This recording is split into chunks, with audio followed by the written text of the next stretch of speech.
Hello, hello. Am I on screen? I don't think I am. Boom, boom, boom, boom, boom, boom, ba-dum. There I am. Hello, happy Saturday. Starting a little later today just because I had errands to run. Whoop. I had errands to run today. And I ate lunch and I took a nap after lunch. And I forgot to turn off some stuff.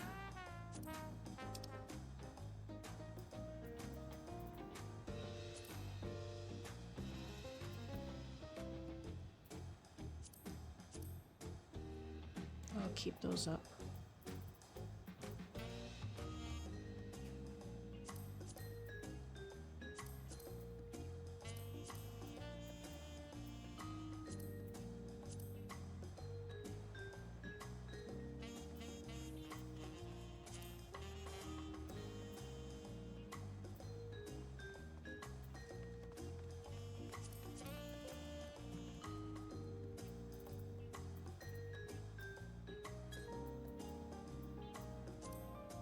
There we go.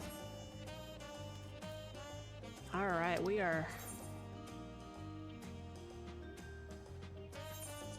back at it. For anybody coming in, I am past the 4th dungeon. I believe we're somewhere around, as you can see, I'm level 98. I think we're on the level 97 or 98 quests. I do not remember, but we are in we're in like the second half of the game. Things are happening with the plot. This is definitely spoiler territory.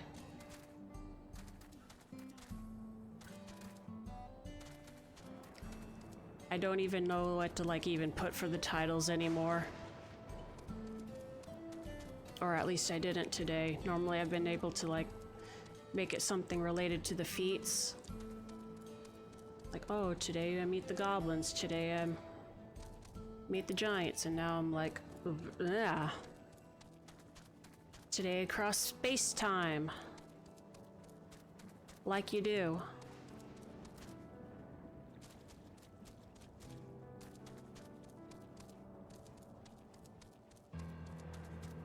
I believe we're chasing a little robot that was spying on us earlier. We're also looking for Aaronville's mama. I'm sure these two things are completely unrelated.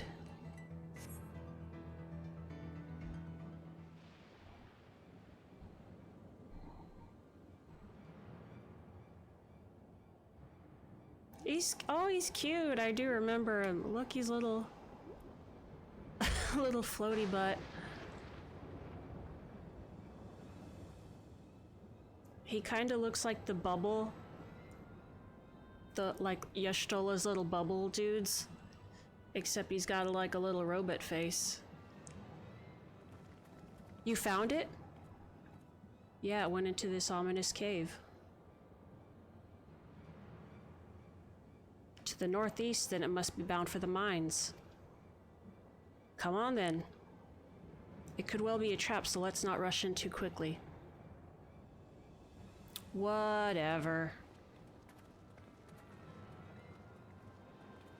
Let's go get trapped.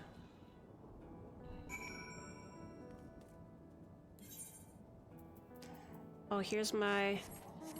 I guess I didn't realize... I thought it was gonna be a more exclusive thing. Like with maybe bigger streamers.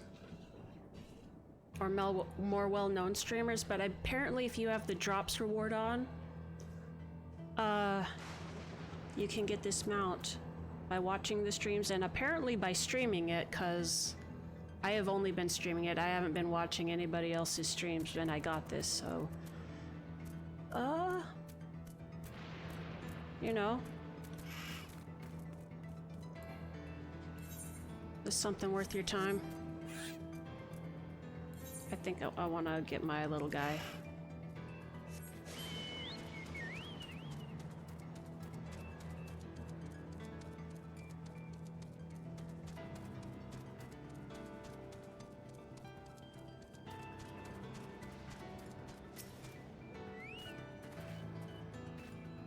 I heard faint voices coming from inside. So it's not alone, but we're still going in, of course. This may be a trap. Be ready for a fight, everyone.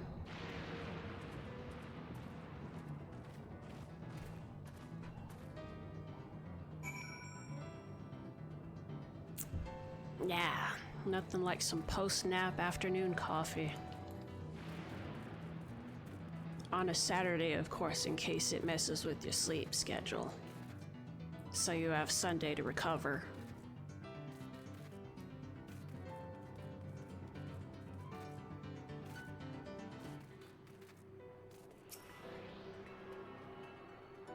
I just remembered something I forgot to do earlier. Let me... hold on a second, I'm sorry about that.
Sorry about that. Alright.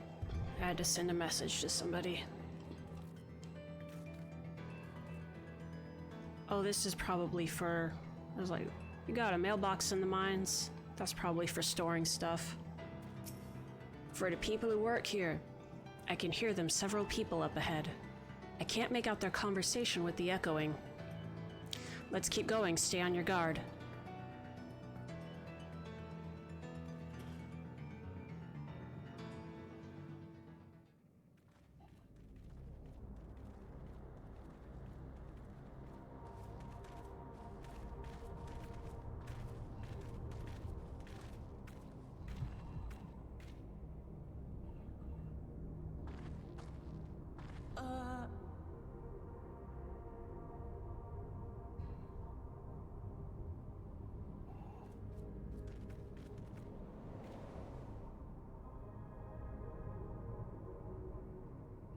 What is this?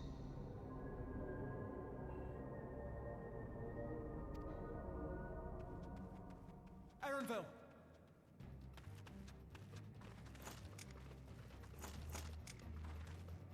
A trap?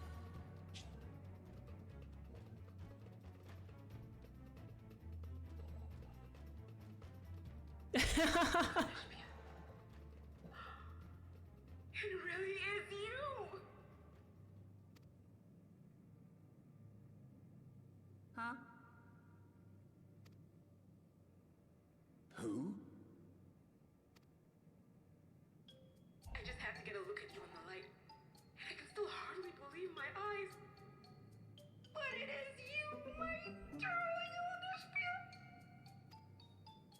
My darling, what now?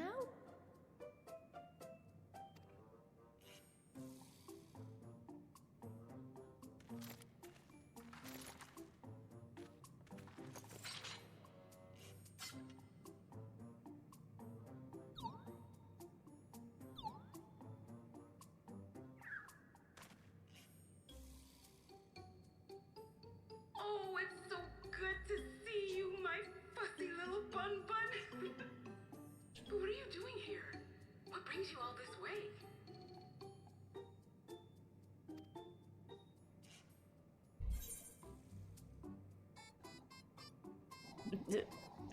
Are you alright? I'm not gonna do that to him.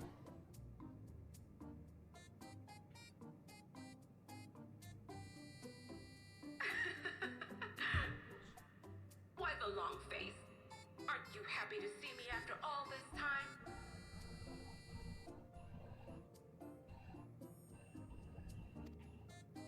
I know that laugh anywhere. Mother?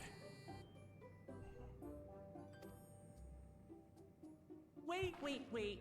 Since when was your mother a weird floating thing? And what have we here? Say, aren't you Galul Jaja's kitten? I knew I recognized that adorable fuzzy face. Spear was always so excited whenever you invited him over to play. You remember me, I hope? Oh god, she's such a mom. I can't say that I do, but you know my father?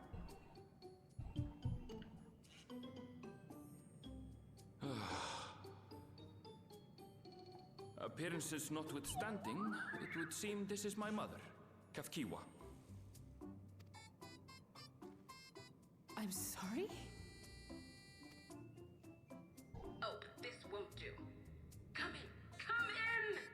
Friends of my LNSP are always welcome. All I ask is a little forewarning, but no.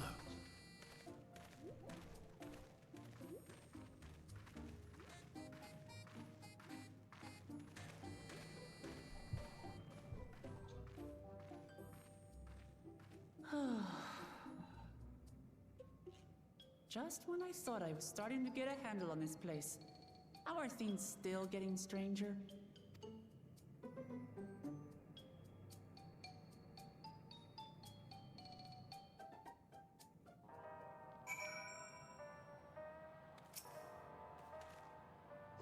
As far as I can tell, this is indeed my mother. I can think of few people in the world quite so spirited. But as to what's happened, we'll need to ask her. What level of quest is this? 97, yep.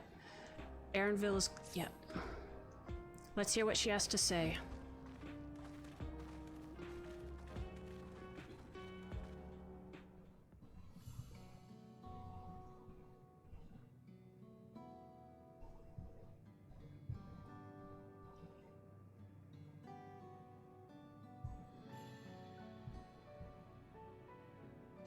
It's so wonderful to meet you all. And the students of Baldesion, it's been a while since I heard that name. Dare I ask the reason for your appearance? Oh, it's just a body that I control remotely. I use this for our operations.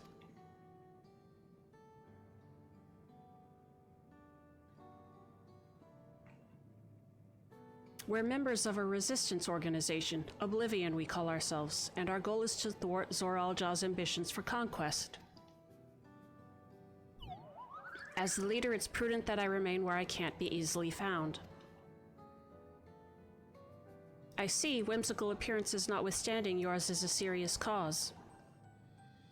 Right you are, though truth be told, Oblivion was founded for an altogether different purpose. And that is? As I expect you've already noticed, everything you see within this dome, the buildings, the people, the very earth beneath our feet, is a fusion of two worlds. Stopping such a fusion was Oblivion's original mission.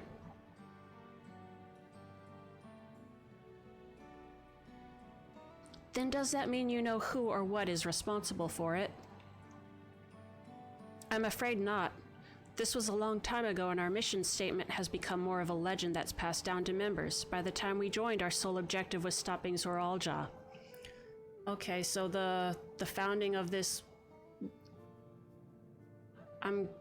Well, let's keep going. Let me not interrupt the dialogue. Oh, cute! But we failed to do that, and now he's taken his army outside the dome.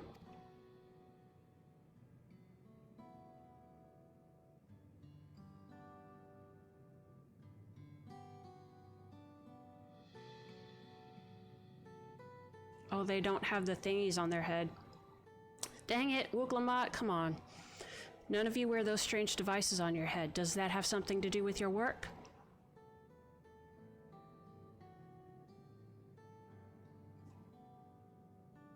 You mean this? It is a regulator, the pinnacle of electropic technology, and that we don't wear it is indeed related to our operations. What exactly does it do? Allow me to explain. Regulators have two primary functions. Regulators, mount up. The first, as the name suggests, is the regulation of the wearer's reserve of souls.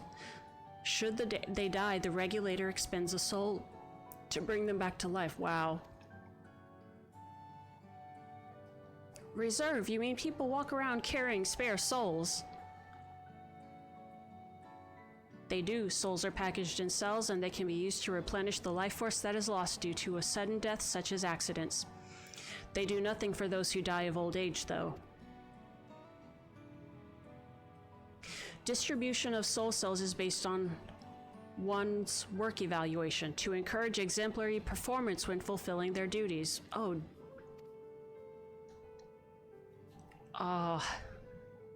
Final Fantasy XIV's dystopian sci-fi future. Souls as a common resource and payment for services rendered.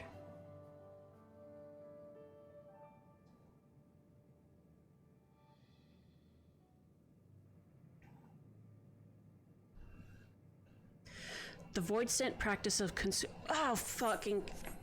Come on.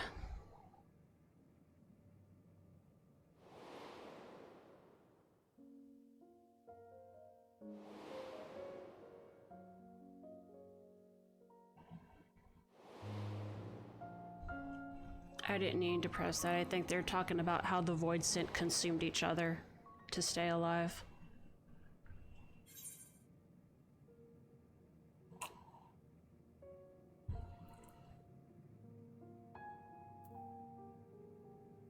Wouldn't the consciousness of others corrupt your own?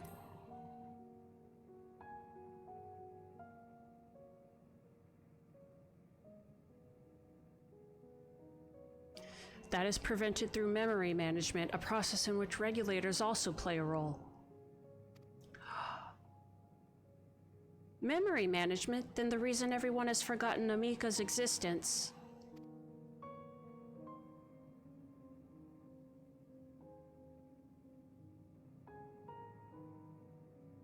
The regulators are constantly recording the memories of their wearer, so if they should suddenly die, their memories can be refreshed as part of the restoration process.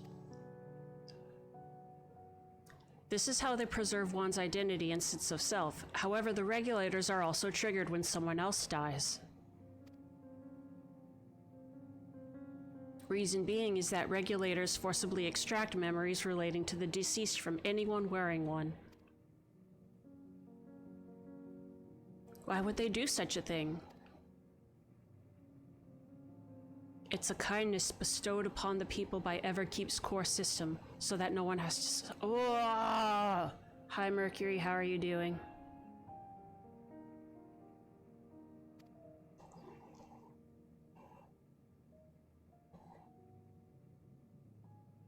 So this is what is meant by their memories being in the cloud. Indeed, all memories of the deceased are wiped from the minds of people and archived in the system. It's a frightening function of the regulators and an integral step in soul cell production.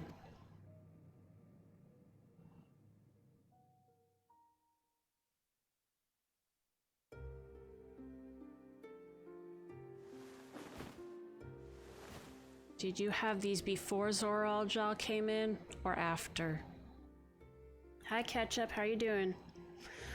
Nachos with rice, chicken, and cheesy beans. Ooh, that sounds yummy. I'm doing good. I had lunch and an afternoon nap, and now I'm playing video game with an afternoon post-nap coffee. And we're gonna learn about the dystopian dimension that is the Golden City. You see, when a person dies of natural causes, their soul is temporarily housed within the regulator. Did y'all have a good 4th of July, by the way? It's then delivered to a facility where memories are separated from the soul.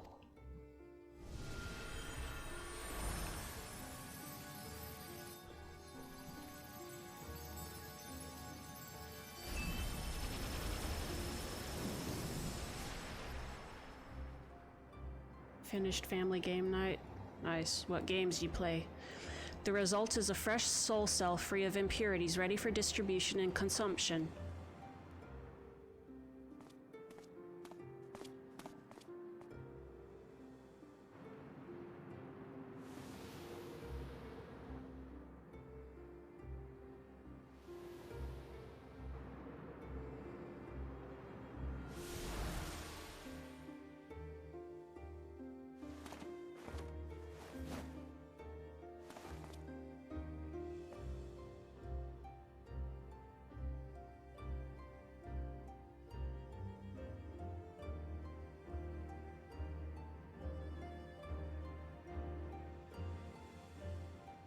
Meanwhile, the memories are stored in the core system to be remembered forever.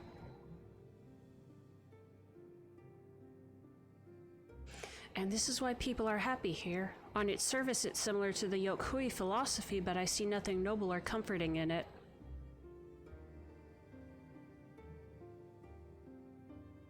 Well, it doesn't seem so terrible to me personally. All comes down to what you're used to, I suppose. But you're here. Like the barrier encasing Alexandria, this system was created to overcome the calamity that transformed the world hundreds of years ago. Okay, so it was before Zoral Jaw. Amidst the mounting death toll, scientists used Electrope to devise a means to save what lives they could so that the nation could endure.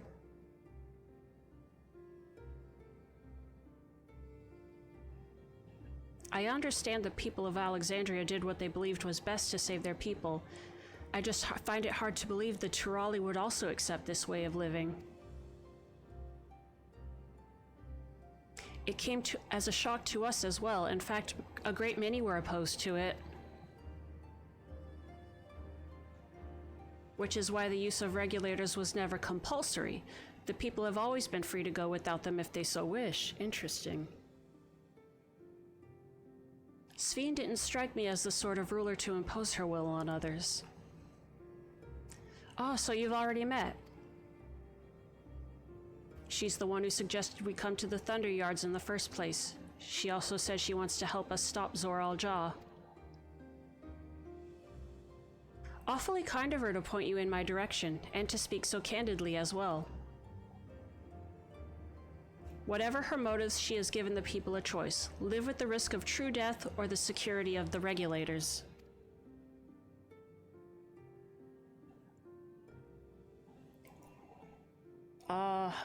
No Kirby 64 fireworks. That's a cool tradition. And finishing out planning floors so didn't get up to too much. I mean, I didn't do anything really either. I stayed home and I streamed. But that's, I don't know, I like that. I don't know, maybe next year I'll have some like co-workers or friends to go do a 4th of July thing with, but I like staying home and staying cool, so. Settlers of Catan, Settlers of Catan is a different game. What is the joke? I've played it before, it's been a few years. Trade sheep for wood. or something. Anyways. Everything that lives must someday die. That is the natural order of things.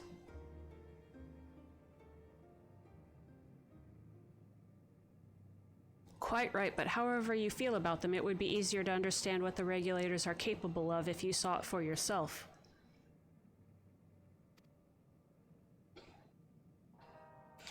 I know trade sheep for wool sounds counterintuitive. I know that's probably I know that's a typo, or probably a typo, but trade sheep for wool. Put sheep in, out come wool. Where did sheep go?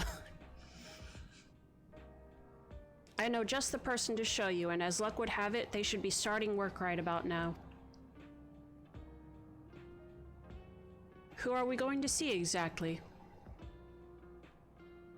Come with me and you'll find out. Man.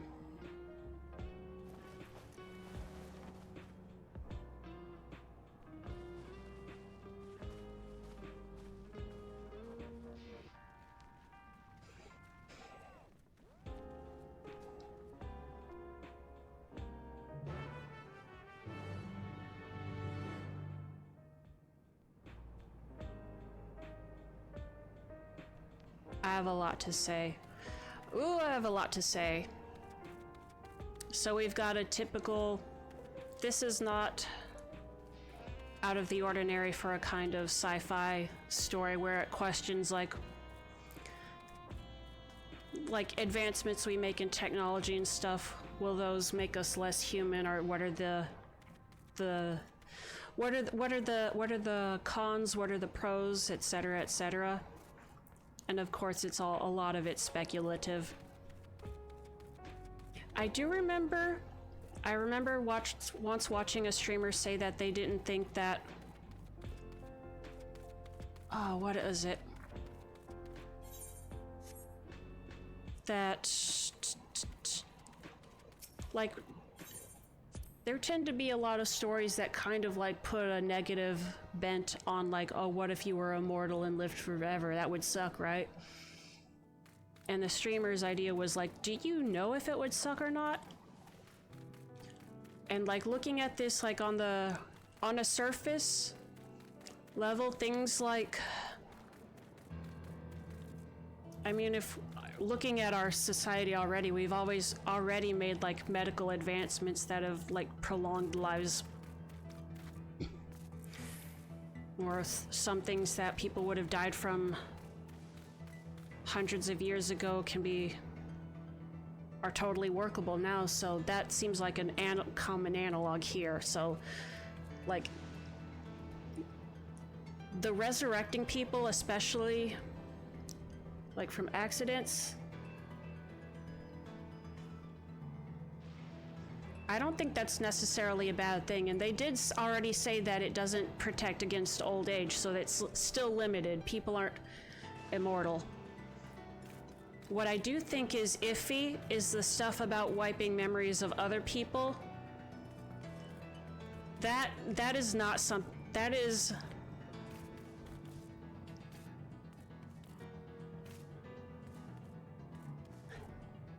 I feel like I can emphatically say that as much as it hurts to lose people, you know, through whatever means, you drift away, or whether it's something as permanent as death, I would not want to lose my memories of those people. The idea of that kind of hurts.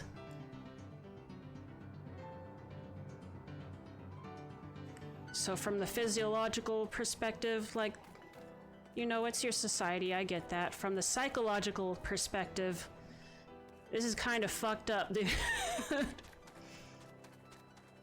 The Good Place. I still need to finish The Good Place. I think the last I'd finished of it was up to season 3.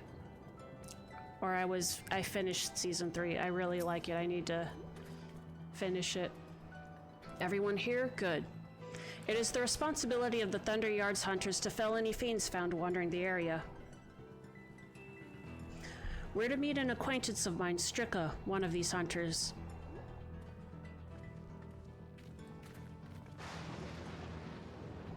Our memories may fade, but our hearts will always remember our friends according to Kingdom Hearts. I mean, Kingdom Hearts is like is kind of like the stepbrother of Final Fantasy, right? Aw man, what if we have like a moment in the story where people all of a sudden start remembering the people who've been deleted from their memories, like through the power of a human will, like no, the love for the person was too strong, you couldn't completely erase it. Oh no, just spitballing. This one's interesting. It says defective. Why are you defective? You look perfectly capable to me.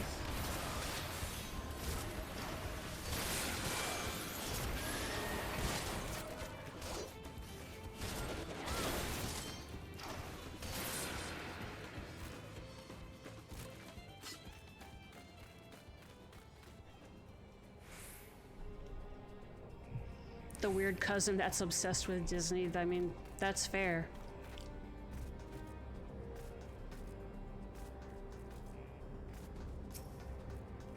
Oh, she's got a regulator on.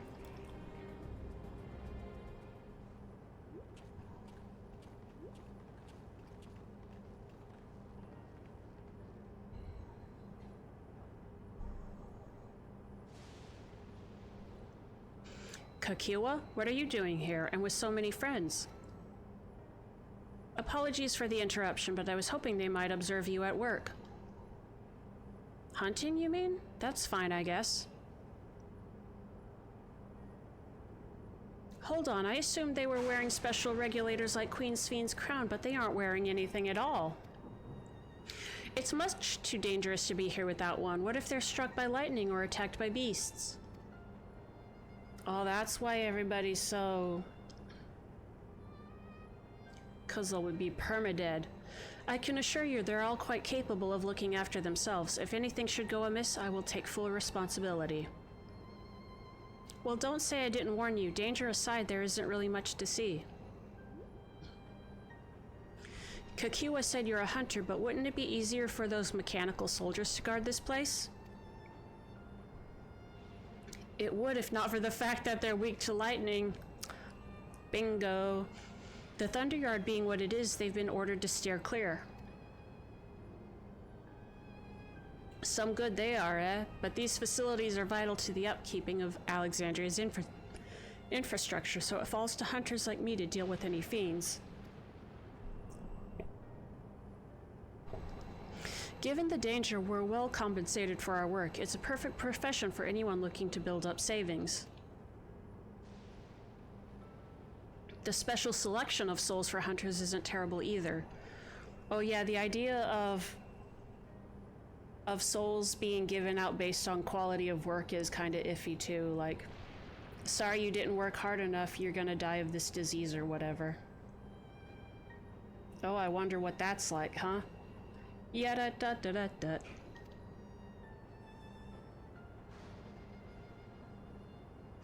I brought this lot here to see this danger you speak of, if it's not too much trouble to ask. Of course, in which case it'd be a shame to waste my efforts on just any old beast. You all can handle yourselves in a fight, right? If you cause a ruckus slaying what critters you see nearby, there's a chance you'll draw out something worthy of a demonstration. The Jonkler.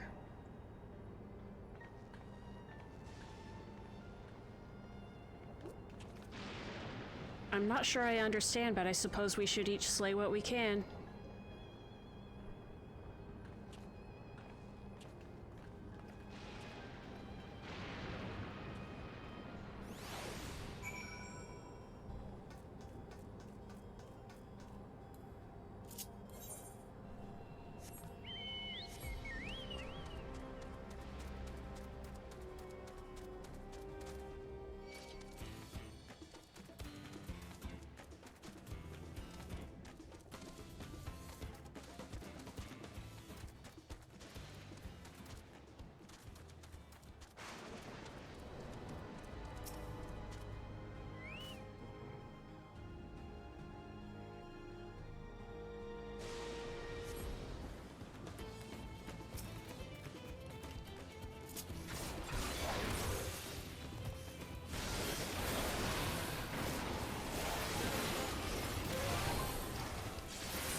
we got a MSQ buddy right here.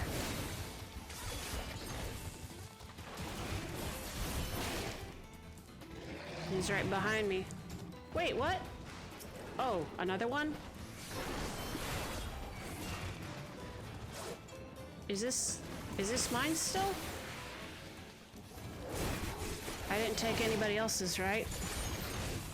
Hopefully I didn't. Oh, no, I think it's... Okay, a second one shows up.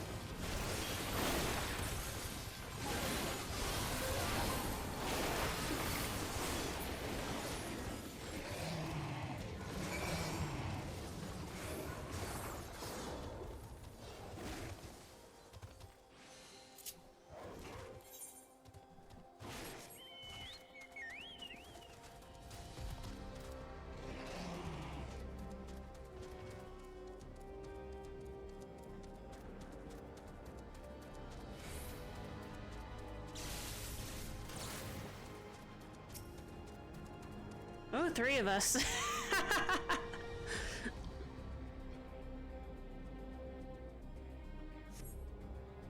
Oh, that's easier.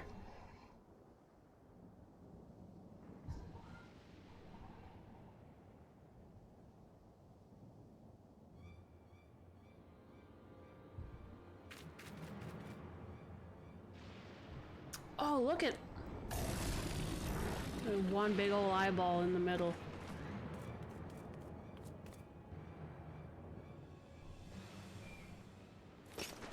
This one will do nicely. Oh, what is she a monk? We'll help you. I think she's a monk. It's fine, really. I faced worse. Just watch.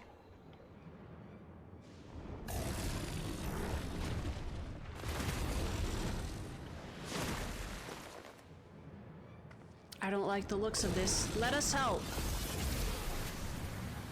Oh no. Look out! Ah! Wait. Wait!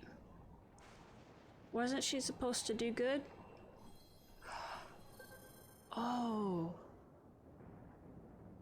12 preserve. She needs healing.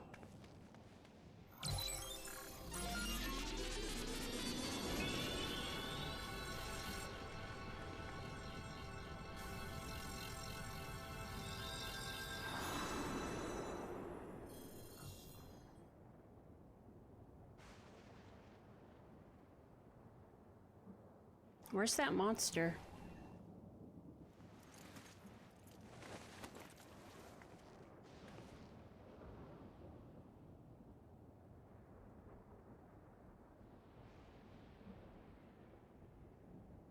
That was embarrassing. The bastard caught me off guard.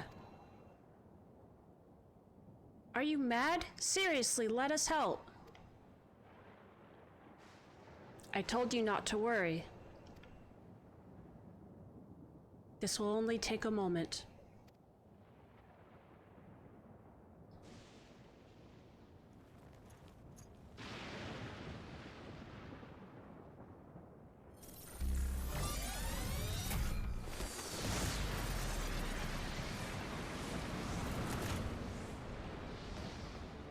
That's the thing that Zoralja did.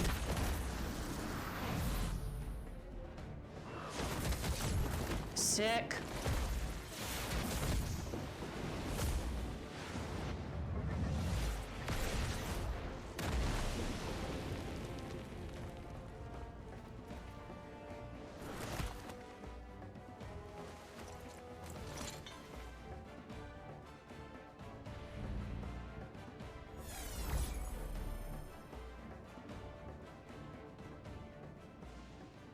Just like Zoralja. Come on, let's get out of here.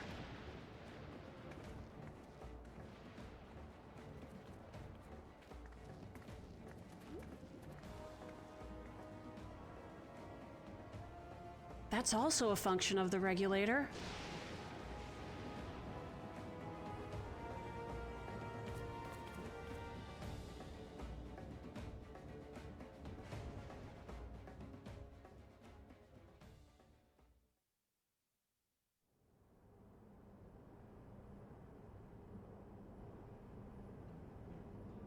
I think I understand now how Zoralja was able to return from the dead and defeat Papa, but I'm not sure what we saw at the end there. As soon as the regulator turned red, it was as if you were possessed. Your movements became beast-like. Don't tell me. You empowered yourself with the soul of a beast? I'm reminded of the Serpentine soldier we encountered at Vanguard who did the same. So you've crossed paths with one of the King's elite. Such a form can only be achieved from gorging yourself on souls. We could do the same in theory, but it's incredibly dangerous. Besides, it's not as if they'd allowed hunters to carry that many souls to begin with.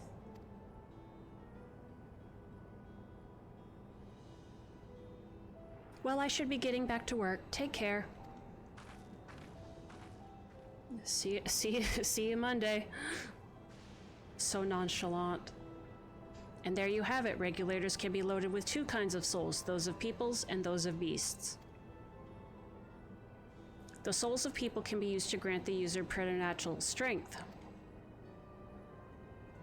Naturally, they can also be used to ensure no one suffers an untimely death. And what about the souls of beasts? They work much in the same fashion, imbuing you the strength of the chosen animal. If, for example, you use the soul of a wolf, you would grow more agile and feral, as you saw with Strika. Using several of the same type at once, however, would result in physical changes. Your teeth might become fangs, your nails claws. Too many and you'll become more beast than man. That was the boss we fought in the 4th dungeon. Changing one's form through the souls of other beings, it becomes more and more reminiscent of Void Scent.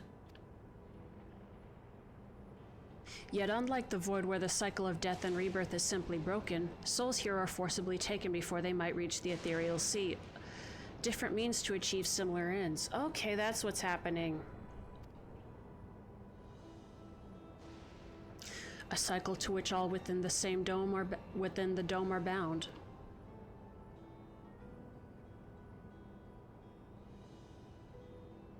This is wrong. This is all wrong. It is indeed hard to accept, being so far removed from our own beliefs. Perhaps more shocking is that the technology to achieve all this was developed hundreds of years ago.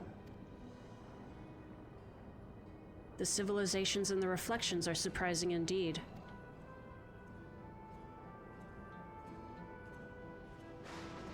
I'm wondering if the two Lalafels we saw come out of the gate in the flashback, if the cataclysm was happening around then, and like they chose to, like, I guess they were boned, but they found a way to, like, keep their daughter alive.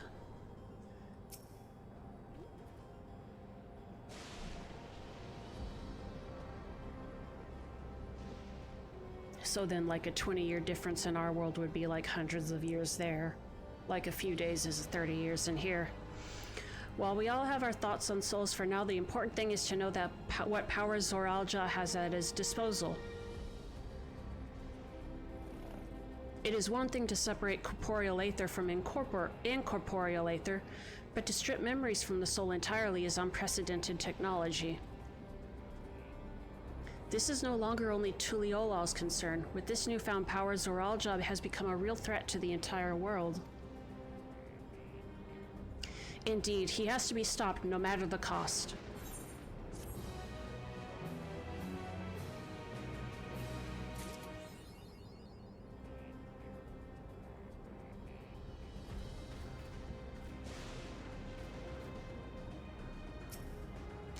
What?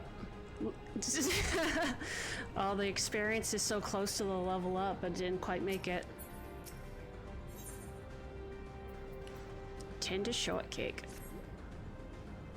I trust you've gained an insight into the use of souls in Alexandria?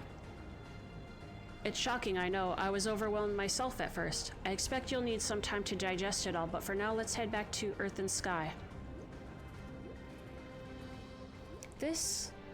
At this rate, There's something I want to discuss with everyone. Let's take a moment before we head into the tunnel. I'm thinking about like the end area of Final Fantasy IX.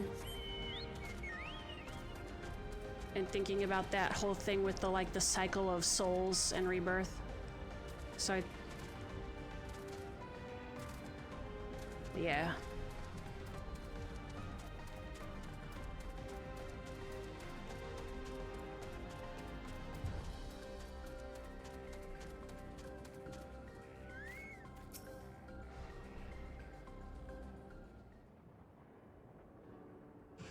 I'm sorry for delaying us, but I have some thoughts I need to share.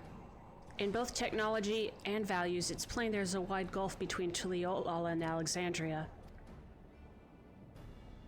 And while Zoralja knows everything about us, we know hardly anything about what he's become. Indeed, we haven't even seen what lies within that enormous tower, Everkeep. So here I'd like to make a proposal. That is, we work with Kakiwa and her people. We need to learn as much as we can about the enemy. The quickest way would be to join hands with Oblivion. We've only just met them, I know, and we shouldn't be too quick to trust, but the fact remains that they share our desire to stop Zoralja. Sphene too claims to be at odds with the King of Resolve. May I ask why you would cooperate with Oblivion instead? It's simple, really. Their leader is Erenville's mother. Meanwhile, whatever Sphene may feel, she's a ruler of this nation. There's a greater risk in working with her and less reason to take her at her word.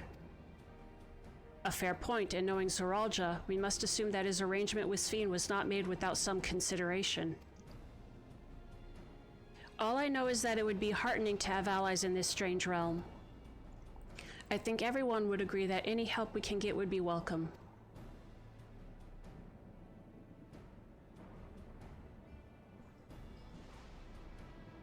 Hold on, there's no guarantee that it's actually my mother behind the machine. Without seeing her in the flesh, we can't rule out the possibility of a ploy. If it turns out to be a trap, we endanger not only ourselves but everyone in Tuliolal. As you say, we have no proof that it really is Kakiwa. But I make my proposal in full awareness of this. Whether we're going to war or striving for peace, we need to learn as much as we can. Otherwise, we can't hope to do anything meaningful. As it stands, we know too little about this realm. We need to remedy that. We need to study the enemy, and when the time comes, strike down Zoralja for good and all. What's more, I trust you, Erenville. You've always had great instincts honed from your time training under your mother. What if I'm wrong? What if sentiment is clouding my judgment? If it's a trap, then we'll deal with it when it's sprung.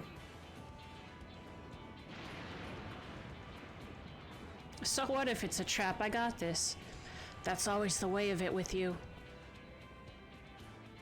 Fine, if you're set on this, then I'll say no more.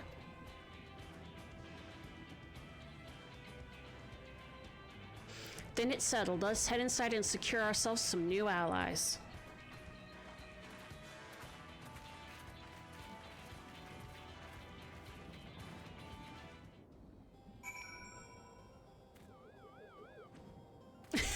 The UFO.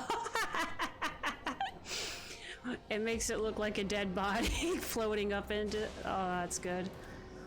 What is... I wonder where to get that one. I'm pretty sure I don't have it.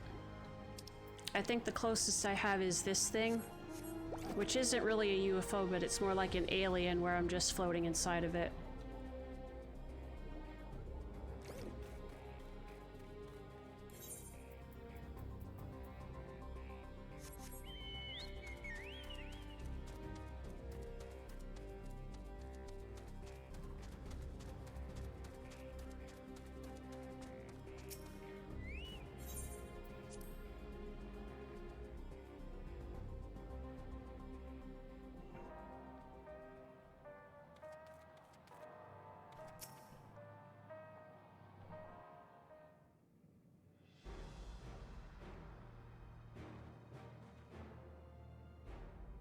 Kakiwa, there's something I need to tell you and your people. We came here for no other reason than to strike down Zoralja.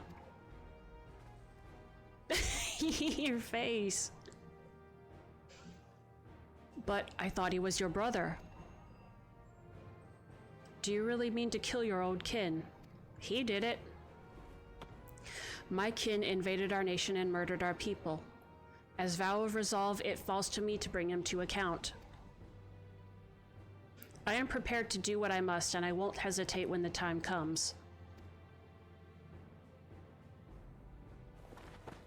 Like us, you and yours oppose Zoralja. In light of this, I propose that we work together to stop him once and for all.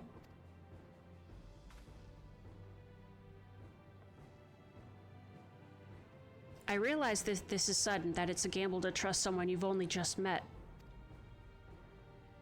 But I would trust in the conviction of anyone who shares my goal, so fight with me, I beg you.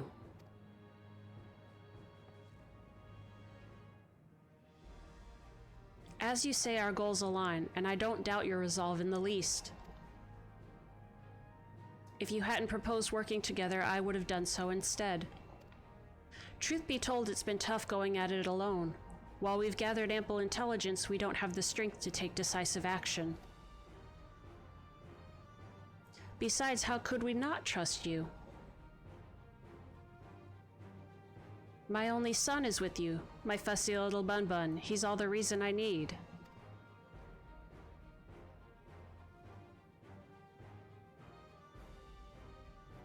Then it's decided. Here's to a fruitful collaboration.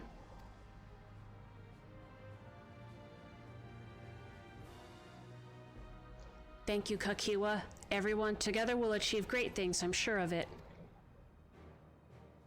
Then let's not waste any time. We've been wondering about Zoralja's whereabouts. Is there a palace inside that tower? After a fashion, the king resides on the uppermost level, but while Queen Sphene has a penchant for going out in public, he seldom shows himself. What's more, his movements are highly classified. Not even his commanders are privy to that information. If anyone knows where he is at any given time, it could only be the Queen. Even if we don't know his whereabouts, Zoralja will eventually march on Tuliolal again. That's when we can go after him. The drawback is we'd have to wait for the invasion to happen. Innocents would be put in harm's way. There's also the possibility that he'll leave everything to his minions and not command the army in person.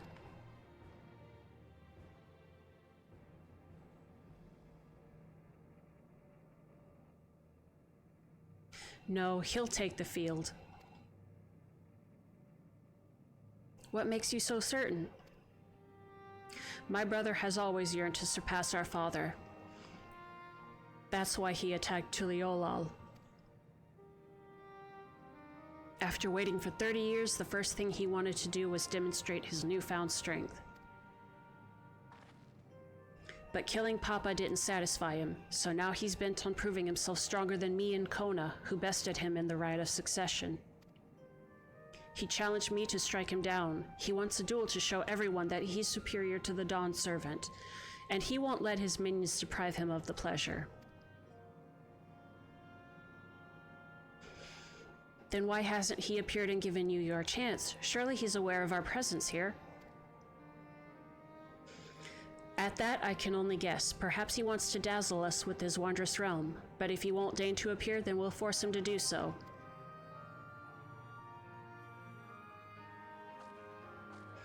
Even as we gather intelligence, we make no move to attack him, show absolutely no interest in a confrontation. Knowing him, he'll tire of waiting and turn his attention to Kona instead. He'll attack Tuliolal again like he said he would. I see. If you believe this is the best approach, then we have no objections. Any campaign against Tuliolal requires that Zoralja lead his forces through Vanguard. We'll have lookouts keep an eye on it day and night. Such a strategy is certainly viable. If we're proceeding with it, though, we should warn those outside. We've got link pearls. Indeed, they'll need time to prepare their defenses. I should be glad to coordinate our efforts. I'm already in regular contact with Yerstola and will make sure to keep our comrades apprised of developments. You can leave the Tempest Vanguard to us. We'll send word at the first sign of movement.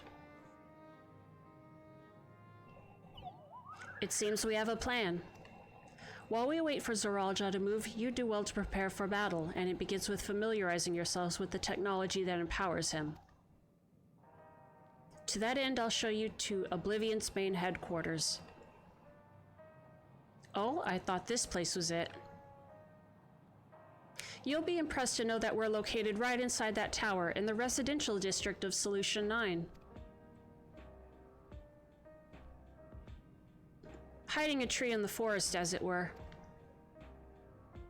The only question is how to get you through the checkpoint. About that, Sveen said she'd make it so we could enter without issue. She did?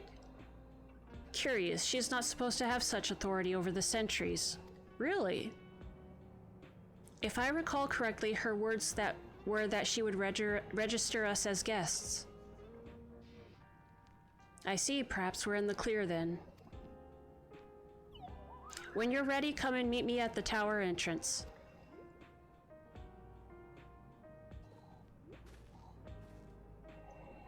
Before you head out, give us a moment to introduce ourselves properly, eh?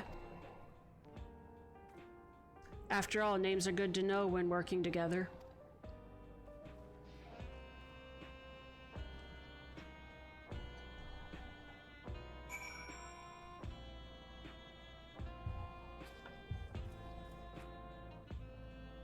Nostalgia and Wayakwe. Geode. These are some names.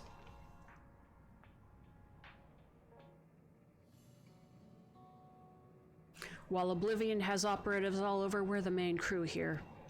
Welcome to Avalanche. I'm Geode, the leader of this hideout. And the dependable young twins behind me are Nostalgia and Wayakwe. I'm Nostalgia. It's a pleasure to meet you. My sister and I were born and raised inside the barrier.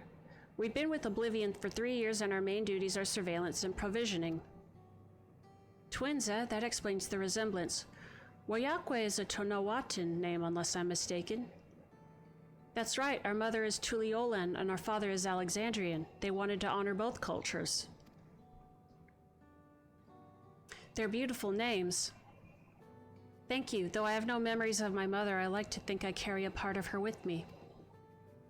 So what made you decide to join Oblivion?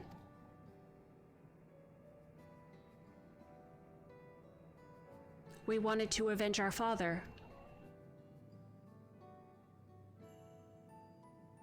Ambrose was his name, and years ago he was taken away after a scuffle with a soldier over a disagreement. It was a minor incident, so at first we clung to the hope that he'd be released. But when months went by with no word from or about him, we made the decision to remove our regulators. We had already lost the memories of our mother. We didn't want to lose those of our father as well. They've all forgotten about him now, everyone who had known him. That bastard. Even here he thinks nothing of his own people. Sometime later, we were approached by a member of Oblivion. Hoping to get justice for our father, we joined the Order. I'm sorry, I didn't mean to darken the mood. No, I appreciate you sharing this. Together we'll avenge your father.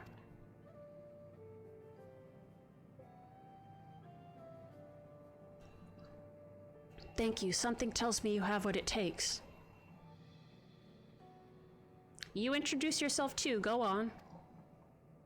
You already told her whole life story. It's pretty much the same story for me. And while mine is a Tonawatan name, I haven't the faintest how things are outside the barrier. It's my dream to go and see it with my own eyes, our mother's homeland. Once peace is restored, you must come and visit. The wilds are beautiful, the food delicious, and everyone's so nice. You'll love it. And that's us here. You'll meet others in the back room. That's our headquarters. Some of them are a little eccentric, but they have good hearts all. Eleneshpia, one last thing. It isn't exactly my place to say this, but thank you for seeking out Kakiwa. She talks about you so much, it's clear how important you are to her.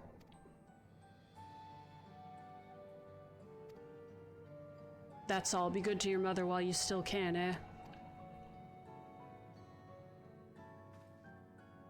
Well, we'll let you go now. Feel free to use this hideout as you like.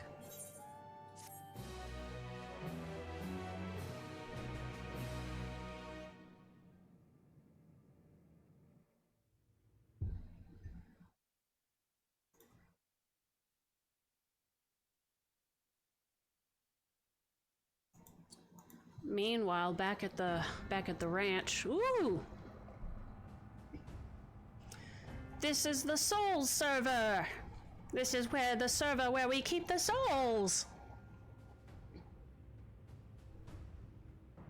He looks so goofy. You've been consulting with Wook Lamont.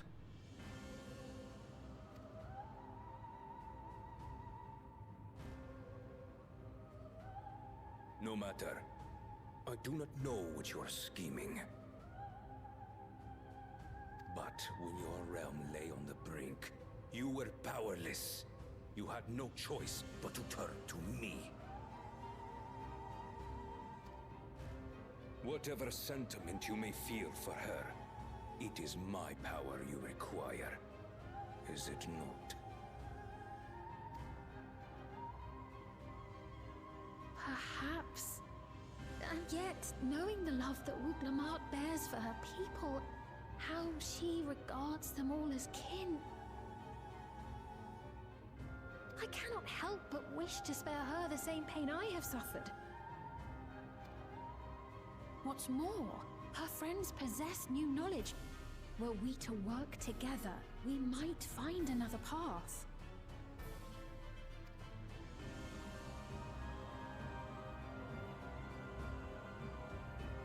I know you're loath to consider it, but is there no hope for peace with Tuliolo? What we've already done may be unforgivable, but it needn't continue. You needn't kill your brother and sister.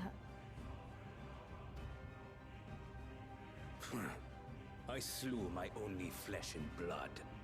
Yet you attempt to sway me with an appeal to family.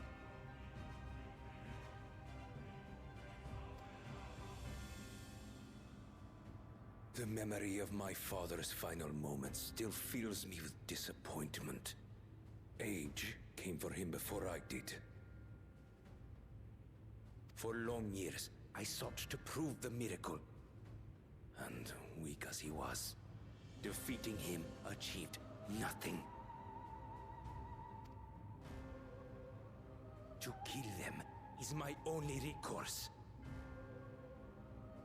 Wook Lamont and Kona, who bested him as he was in his prime.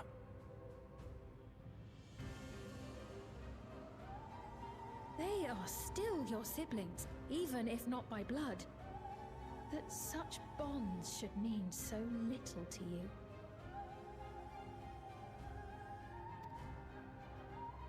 I am bound to no one. Serve none save myself. I made that clear when first you spoke to me in the Golden City. Remember, I can easily kill your beloved family. If you would protect them, cast aside any foolish notions. Your wisdom and abilities are valuable insofar as our goals align. So think well before you act, Queen of Reason.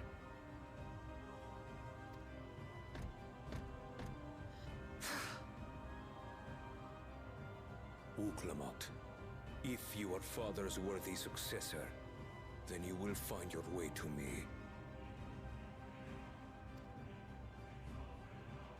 But should you fall short, I will lay waste to Tuliolal.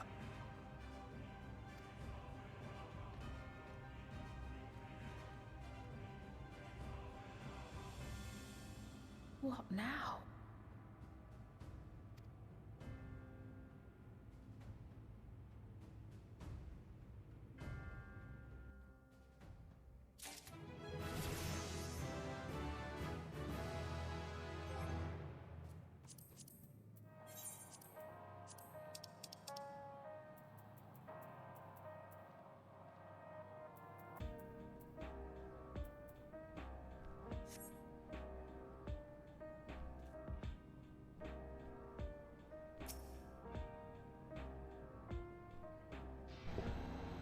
Such a weird combination of fantasy and science fiction elements, yeah. I like it. It's kind of... In Final Fantasy, it's nothing new to the Final Fantasy series. I would even argue... Let's see. I think 7 is some of the most pronounced stuff, but... I don't have a good memory of earlier games, but 6 had the Magitech stuff, so... I think it's not so much the combination of sci-fi and fantasy, it's that Zoraja, the character himself, looks so goofy in that armor. Like, the juxtaposition of the fantasy to sci-fi stuff works, except when you get to him and it's kind of goofy. Yeah, even the early ones had the flying ships. Yeah, and I will admit that, like, flying ships is kind of like, you can argue that, like, something is more like steampunk technology versus, like, we're putting souls in the computer servers technology, but like through 7, 8, and further on, there's always been a little bit of sci-fi element to these. Zoraja reminds you of a few characters from Mass Effect. Which ones? Does he remind you of the...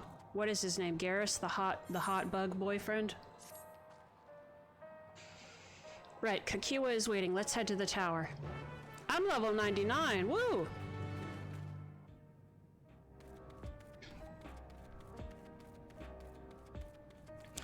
Zoraja's development has been kind of interesting for me, because they have not really gone into a sad sob story for him. There's definitely hints in the dialogue by itself that he has a kind of inferiority complex, and that he's trying to, like, find something to satisfy himself internally. And he's kind of just making excuses about why he hasn't, like, killing my dad didn't make me feel better, like, now what? Maybe my brother and sister, maybe that'll do it. I think it's interesting that he says he describes Kona and Wuk-Lamat as having bested the Dawn Servant when he was in his prime, when really their ascension was only, like, not that long before he showed up killing people. Which either he is not aware of the... But they didn't even fight him. They just actually... Well, Wuk-Lamat more so, but Kona also essentially did everything in the rite of succession like he was supposed to, and came out learning what he was supposed to. Their way of, you know, quote-unquote besting the Dawn Servant in his prime was passing his test, not even fighting him. And not all those tests were fight related. So, like, what's Zoraja even going on about? That's not a nitpick of the story, that's just, like, kind of picking at his character to see if there's anything of him that's still, like... There might be something of him that's still, like, clinging to his family, or he's just weird. I don't know. Why am I doing this? Where am I going?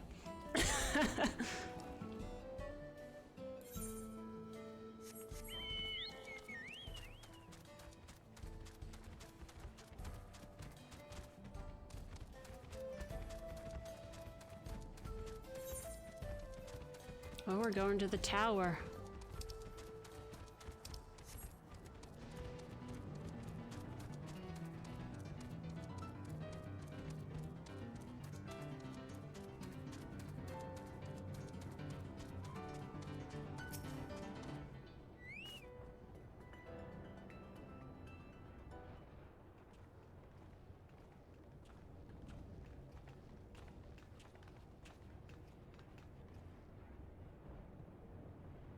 Ah, there you are. If Queen Sphene has registered you as guest, you should be able to march right in. And if she hasn't, then you may have a swarm of Zoralja's minions to deal with.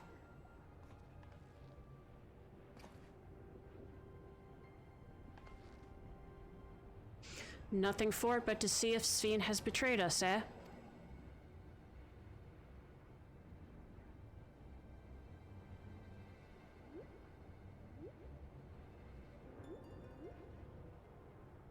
Thank you for your diligent service, friends. My companions and I would like to pass if you'd be so kind. Outrunner Guide Unit identified. Registration number verified. 6 accompanying civilians identified. Verifying credentials.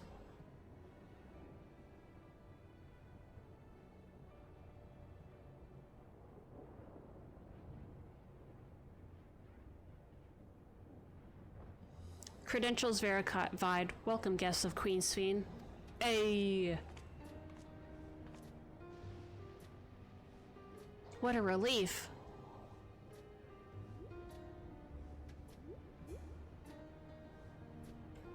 There you have it. It seems the Queen was true to her word.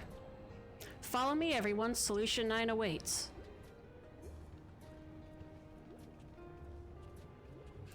Was it Solution 9 was the name of, like, Zidane's ultimate limit break in 9, right? I think so.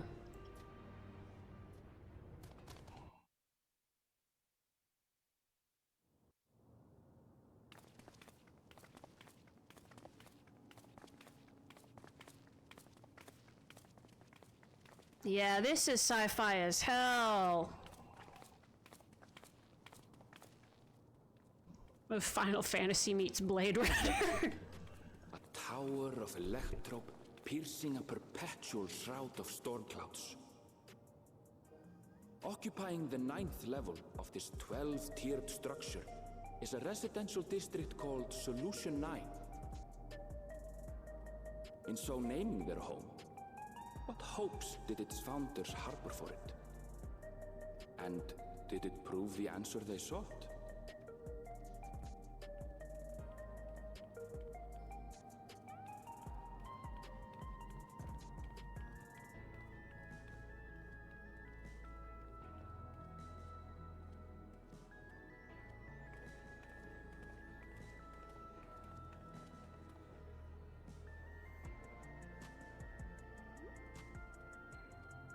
Spectacular, isn't it?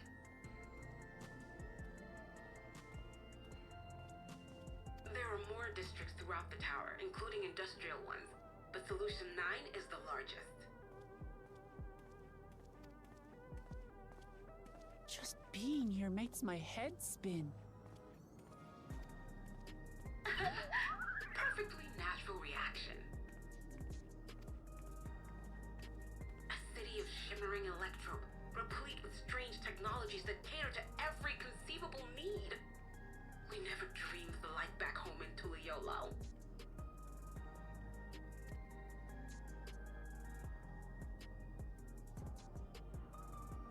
Now, while I go and explain the situation to those in the back room, why not take a moment to explore? I believe lived experiences are far more educational than dry explanations. And you want to know more about Sphene and Zoralja's dominion, do you not?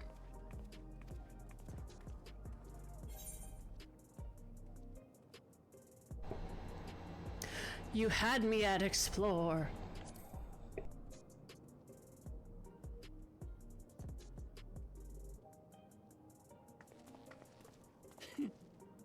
I had a feeling you'd be keen. Just to confirm, while we have been allowed inside, are we also permitted to roam? Absolutely.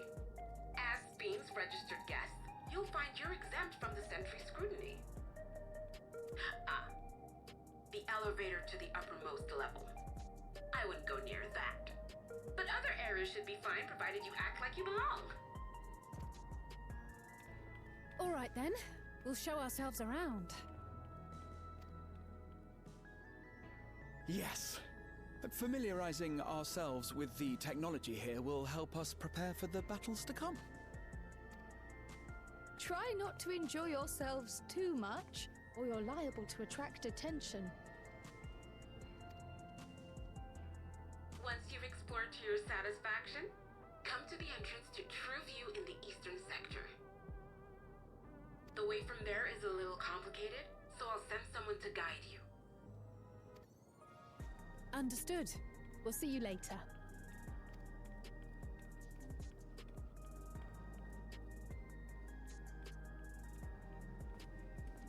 I shall speak with the residents. Those two are Perhaps gone. one of them will recognize the earring.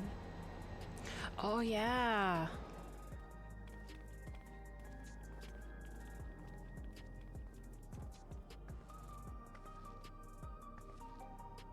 What's with this place? How can this all be the inside of a tower? So, what aren't you telling me? Where are you? That, I can't reveal yet. Precautions, you understand. Just know that I'm safe. But come, tell me about your adventurer friend. You seem to have a great deal of faith in him. You must have been through a lot together. Might say that. For instance, we found the entrance to the Golden City.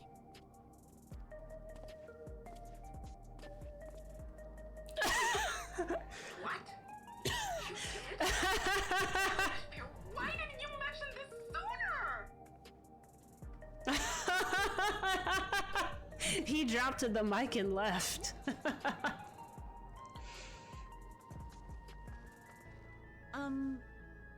You want to explore together? Do I have a choice? It's not that I'm scared or anything. Everything is just so different from home is all.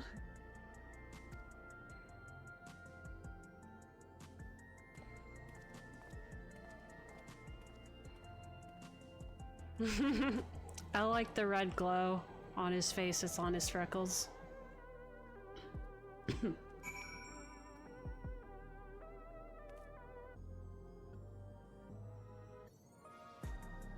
Dude. Aethernet. Whoa, we're in a full-blown city. Right? There's Aethernet shards. Yeah, and it's right there. Oh, man. Okay, so this is the second city area. So I have Tuliolol in here. Tower's inside a tower. I see it, but I still can't believe it. For now, I say we proceed straight ahead. If we feel like we're getting lost, we can always turn around and go back the way we came.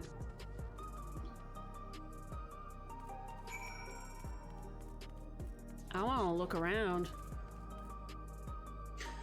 Yo, can I get some soju, my man?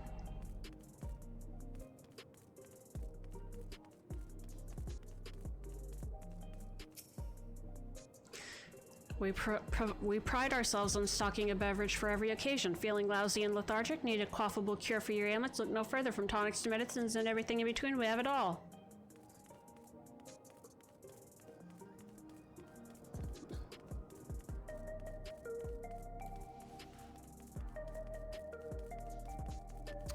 Dude, this place is crazy. The Ethernet shards look like this.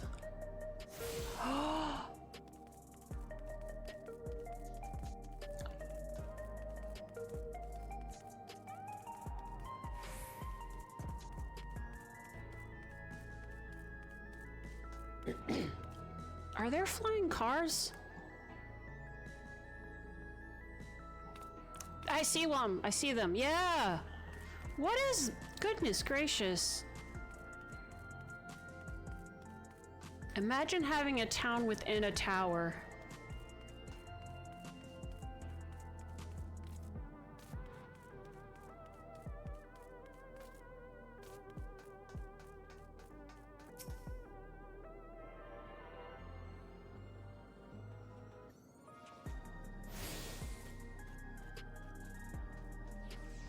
Dude. A crossroads already? This place is too much. I have no idea where I should go. Right, I've made up my mind. Let's head to that building there. To the left, to the left. Everything you got in a box to the left. When in doubt, go to the left.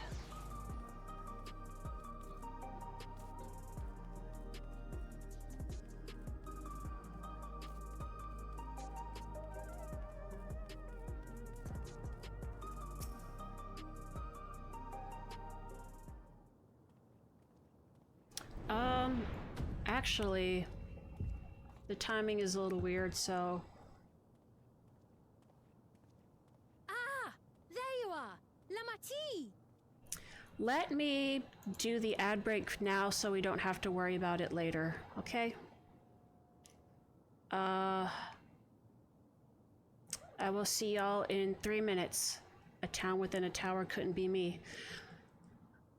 Take a chance to get some water, stretch your legs, do this stuff. I'll be right back.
Alrighty, let's get back to it.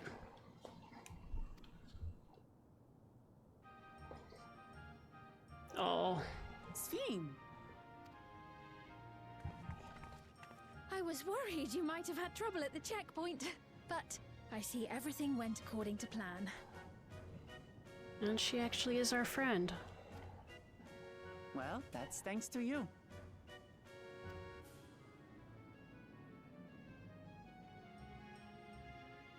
Now, I know you've scarcely arrived, but I have a request to make of you. Oh, a request you said. Yes, an important one.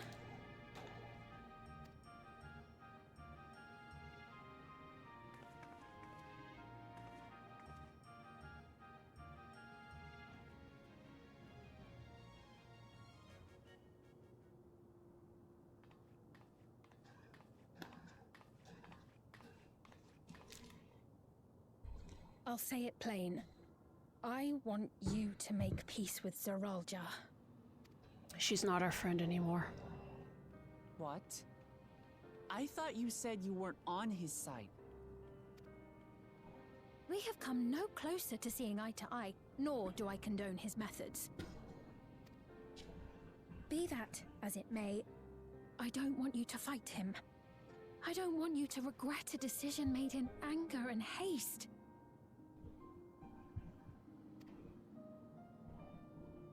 Unequipped with regulators as you are, the risk is too great. I appreciate your concern, but you ask the impossible.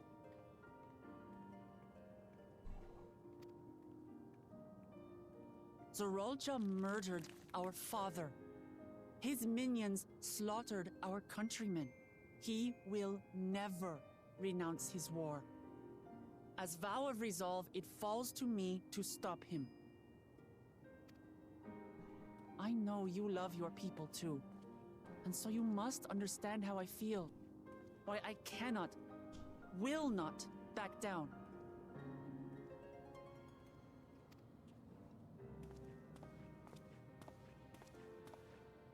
I do understand.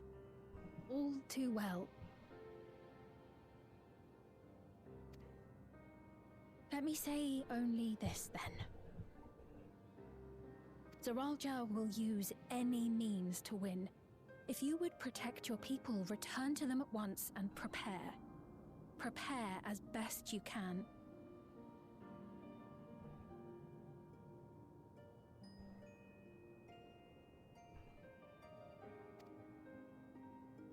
It may ring hollow coming from the queen of an enemy nation.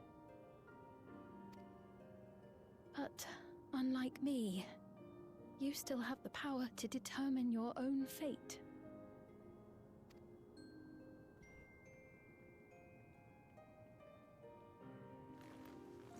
You really are a curious one. Look, you needn't worry for us. We have dependable comrades holding the fort in Tulihyolal. They'll keep everyone safe, so we can devote our attention to affairs here.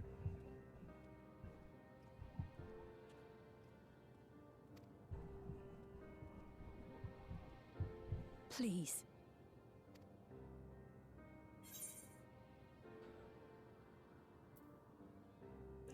Never fear, I'll be there alongside her.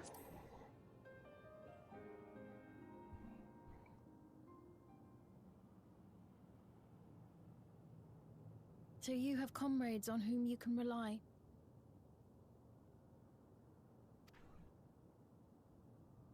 I envy you.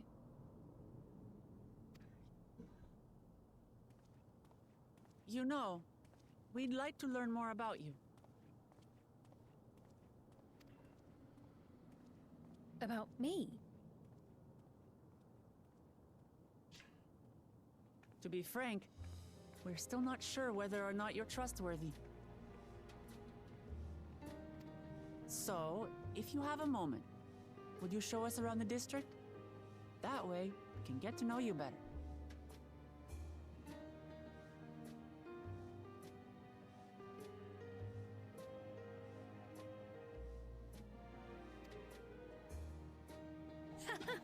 You're asking me, the Queen, To show you around?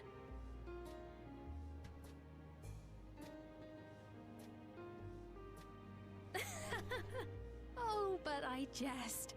I'm flattered that you've taken an interest in me.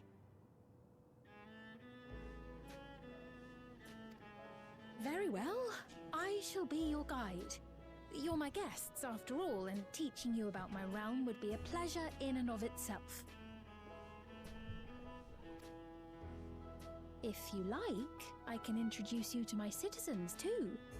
I consider them family, as you do yours.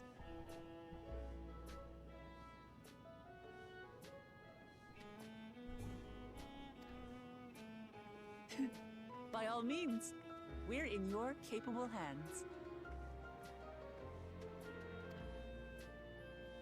That you are. This will be an enjoyable and enlightening tour, I promise.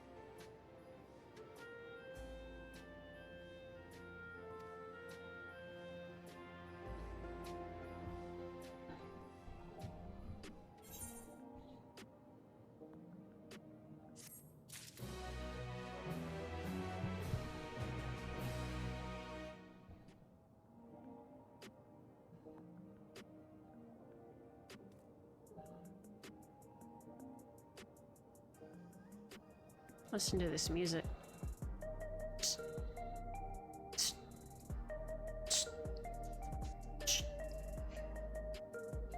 I wanna...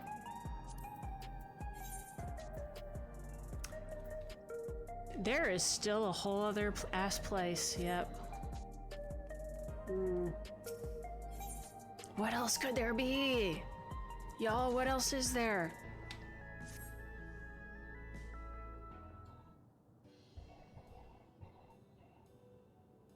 Let's begin then, shall we? I must say I'm really grateful. This place is so vast and confusing I didn't even know where to begin.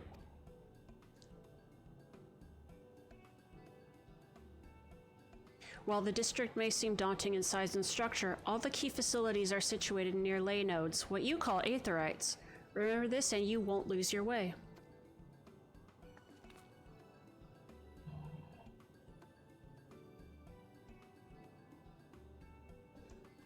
Now then, seeing as it is right here, I will show you the Nexus Arcade first. Please follow me.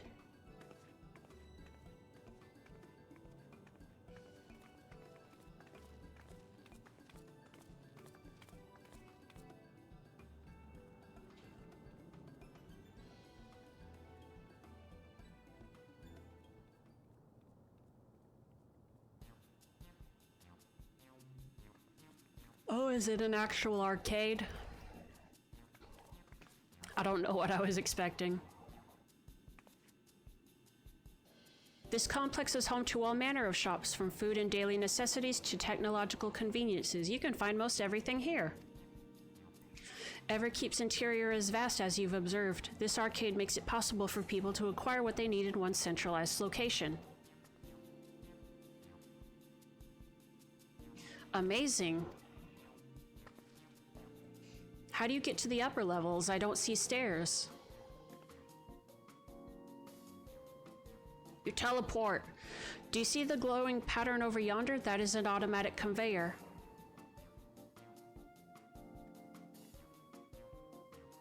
Such contraptions are found throughout Everkeep, allowing us to swiftly move between faraway places. That will spare us some walking. Are they also made from that strange metal, what's it? Yes, the conveyors are powered by electrope. As a matter of fact, the ore is integrated into just about everything in Everkeep, even the floors and walls.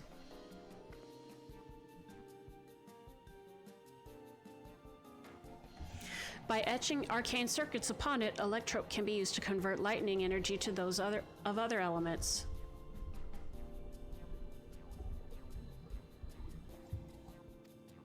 In so doing, we can achieve various effects. For instance, conversion to wind produces flotation, which is required for the propulsion of our flying vehicles. A conversion to fire, meanwhile, produces light and heat, and it is employed in devices such as street lamps and heaters. There are even self-heating cups that keep your drink warm.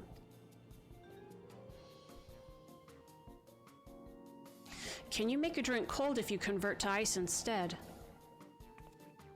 You certainly can. Our vending machines do just that.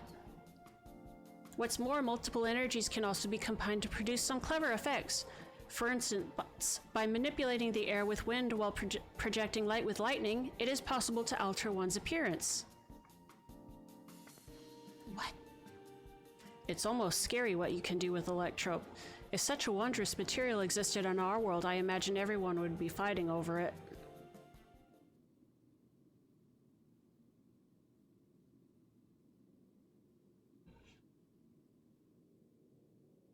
Sounds like we struck a nerve.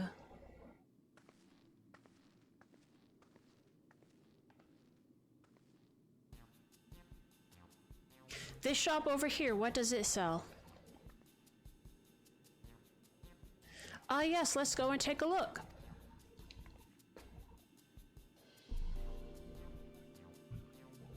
I dare say you will find it interesting.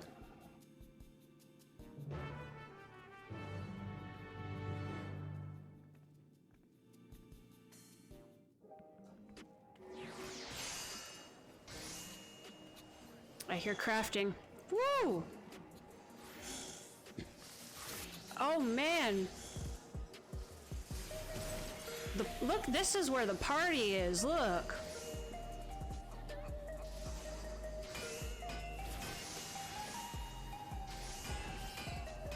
Woo! Oh, we got a collectible appraiser here. Hello. I've got collectibles.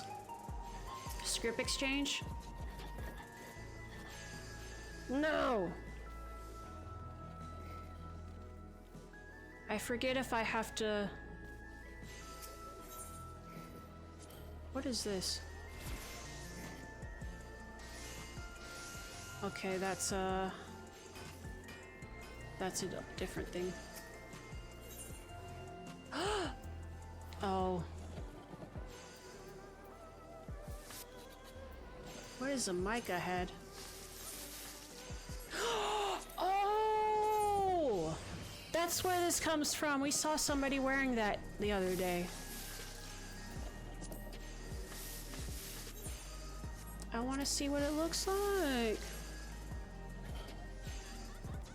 Good lord. Alright.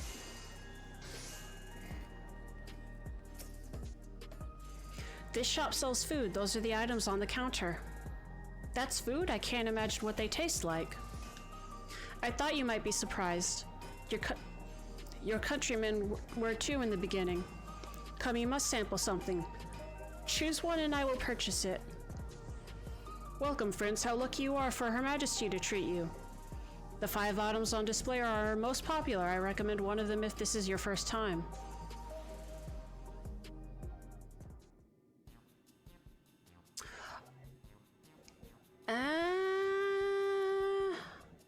Slab of pink hexagons. Liquid-filled pouch. Long rectangular bar. Hexagon patterned bag. Black and yellow tint. What? Is there blood in here? What is the...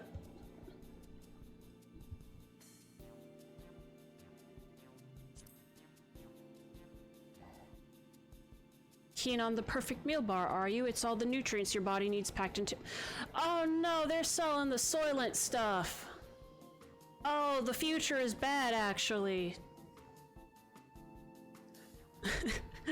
I can tolerate erasing people from all of our memories, but I draw the line at one meal in a bar food.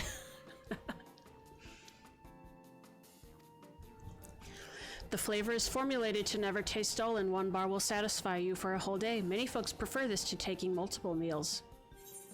I don't... can I say that I would hate that if it tastes good? I feel like if it's a thing where it's like, it's gonna be hard to like find time to eat, like a lunch, then yeah, I'd be like, yeah, give me one of these, but I'd still want dinner at least. While they're all very tempting, I'm going to have the steak. I'm absolutely starving. Is that a steak? thank you for your custom. This being Her Majesty's treat, it's bound to taste all the better. Say, would you mind sampling... Ganister is a name. Would you mind sampling your selections here and now? It's been a long time since we had newcomers, and I'd love to see your reactions. Look at the clothes on these guys. They're like fucking wearing Nikes and stuff. This is a great chance to learn about Alexandrian culture. CT, let's dig in. We look like we're in the, like...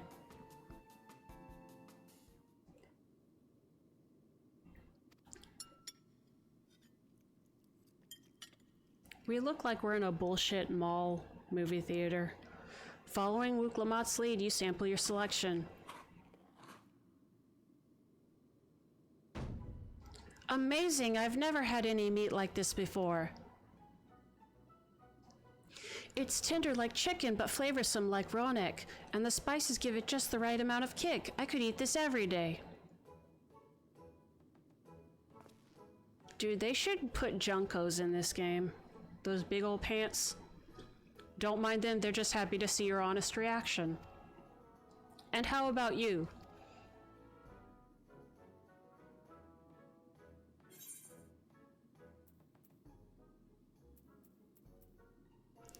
It's interesting. I want to see how they react to this.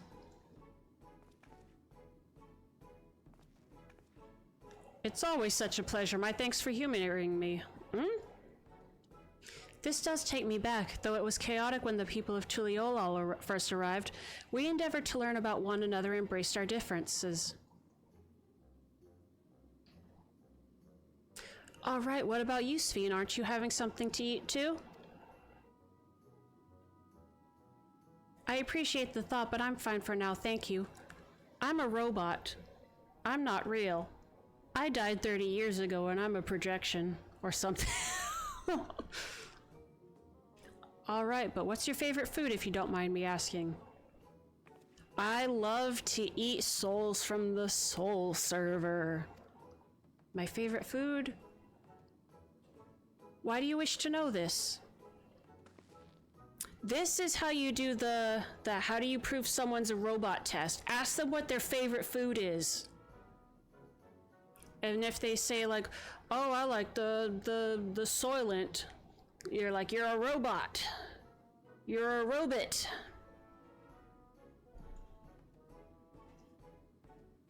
Because I want to get to know you better, why else? The more you know someone, the more you grow fond of them. That's what my old man believed, and my experiences have led me to believe the same. My favorite food.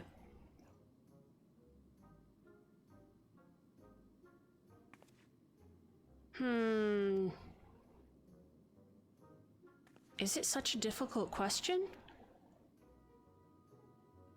I'm sorry, it's just... When I think of those who labor to bring us the food, I find I can't settle on one thing. Oh, that's a likely excuse. I thought I was indecisive, but you're something else. Indecisive? Perhaps I am, but you didn't need to laugh about it. Just pick one thing. Okay, not your favorite food. What's a food you really like? Name me all your favorite foods. Just let me know that you actually eat something like a human being. Oh. Mamoja. We haven't actually seen any... Yeah, we've seen Elazin, Lalafell, Rogadine, and humans. And I think some Hetzaro? Have we actually seen any of the other non-humanoid races, though? Oh, and the Viera Shatona.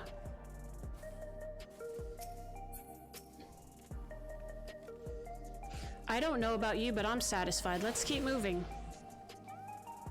Very well, next I was thinking of showing you the residential sector, but it's in part so I can tend to personal matters. It's a visitation to be precise, and I believe it will be educational for you as well. Would the two of you mind accompanying me? Not at all. Wonderful, let me know when you have seen enough here and we'll make our way. Is there a thing-a-do here? Oh, let me attune to the thing.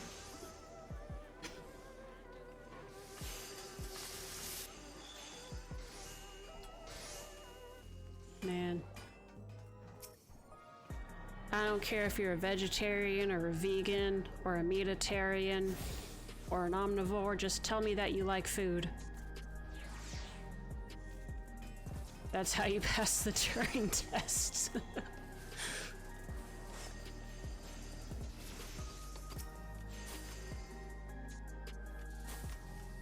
Ready? Then let's head to the residential sector. It lies to the southwest. As we walk, I would be glad to tell you about any places of interest that we come upon.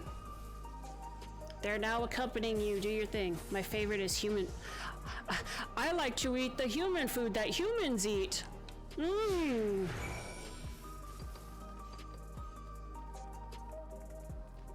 This food tastes good on my human taste buds. It tastes like Florgaldash. Yummy, yummy, I have a tummy. Where are we going? All right. Think fast, guys.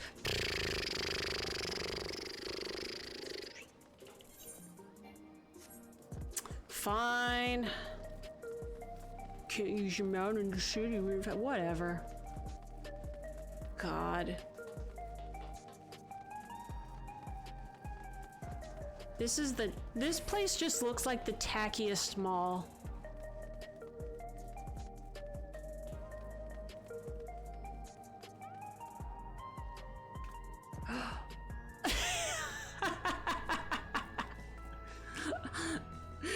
All these two.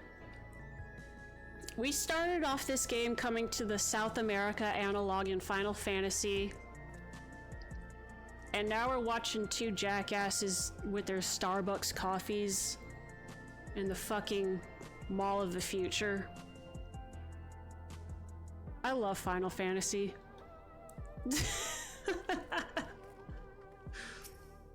At least we still have Starbucks in the dystopian future. This is Mosaic, a cafe. Here you can buy drinks to enjoy while you relax. I see, in Tuliolo there's a similar establishment called Sobaliev Tie. That's seashell in the local tongue. Is there a story behind the name Mosaic? There is. In our continent, the races are named for stones. There's the hewn, who resembles some Tonawata, the tall and graceful Eldite, and the diminutive and affable Milala. Oh, okay. So like they did in, like the mermaid in Starbucks.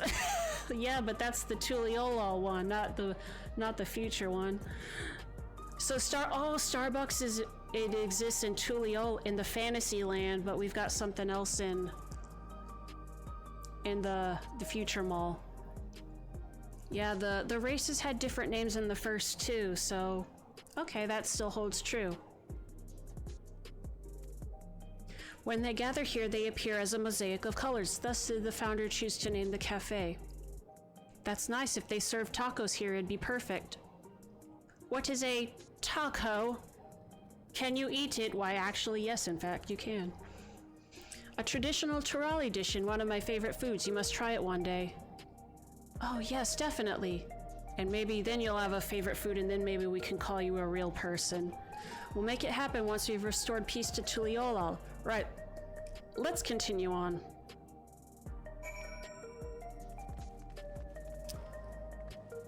And then I nearly drove the... Huh.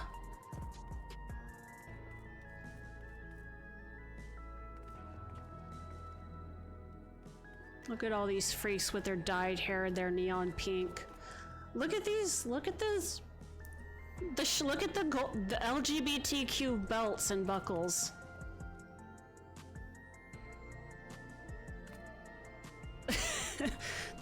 These actually look pretty good. They got that rainbow gradient effect. That kind of looks nice. Dude, what's your recommendation? You're already drinking something. He's already drinking something. You trying to sell him another drink?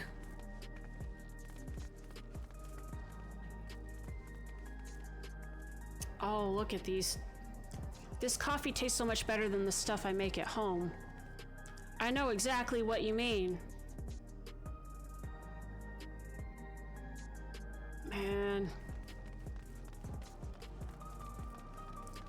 This is the life. Good God, look at you. You and your... He's got the headphones on, look, on around his neck. And his tracksuit. Gosh. Everybody in here's a vibe. Why don't you dress like that, Sphene? Where's your Converse shoes and your jeans, Sphene? What are you doing out here?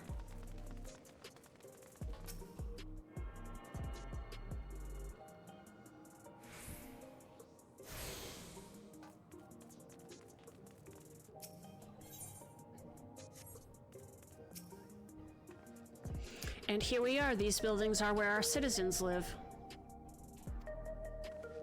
Ooh, big ol' high-rises. They're massive. Each one is bigger than the last.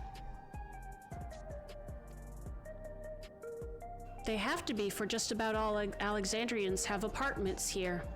Lest you wonder, I'm here to visit some people. Their apartment is in the building on the left here at Residential Radius 914. Residential Radius? That's right, come, the door's open. The door opens automatically.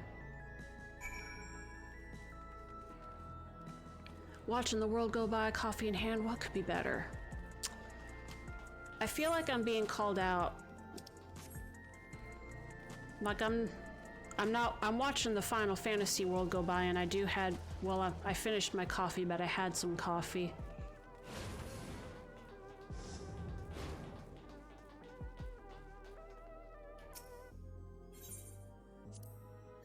This is the lobby, a common area for residents. I see, and what does that machine there do? The concierge, they look after the residents. If you require assistance or have questions, they would be glad to assist. Is that so? I have no shortage of questions, but I'll direct them at you for now. By all means, you may consider me your personal concierge. Hey Sphene, can anyone live in this place? Naturally, in fact, many of your countrymen make their homes here. No matter your origin or race, occupation, or regulator usage, all Alexandrian citizens are eligible for an apartment. This includes those you met who work in the outskirts. You've taken care of everyone for 30 years. I'm truly grateful. So even people without people can choose not to use the regulators, and they still get some of the same benefits. They just don't get the resurrection benefit.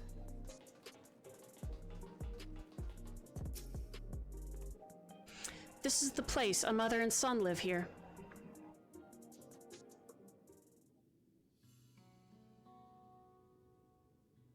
Are we having another funeral visit? We might be having another funeral visit.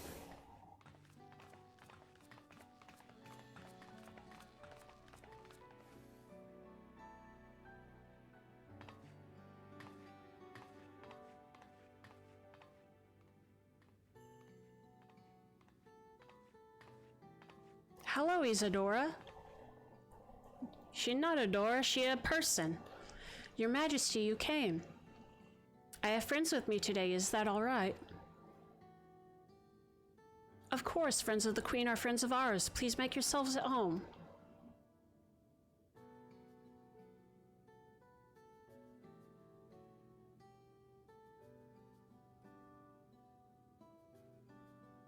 How has Milos been? There's been no change, but the symptoms are thankfully mild today.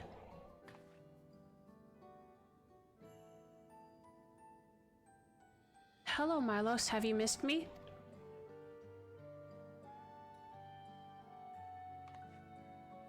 My son was born with Levin sickness, a severe etheric imbalance towards lightning. As a result, he suffers from paralysis. He cannot walk and struggles to speak. Good Lord! For a blessing, he still has his hearing, and even on bad days, he can communicate with his eyes. I see. Sphene visits often, does she? Does the regulator help with that at all? She does. Milos simply adores her. He sometimes even manages a smile when she's here.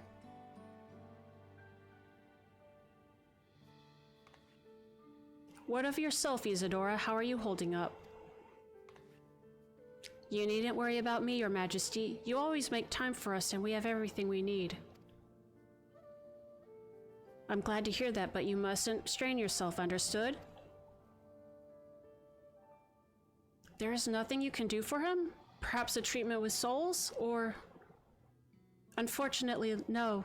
While souls can revive those who have met with an accident, they cannot reverse the effects of old age and illness. Well, what good...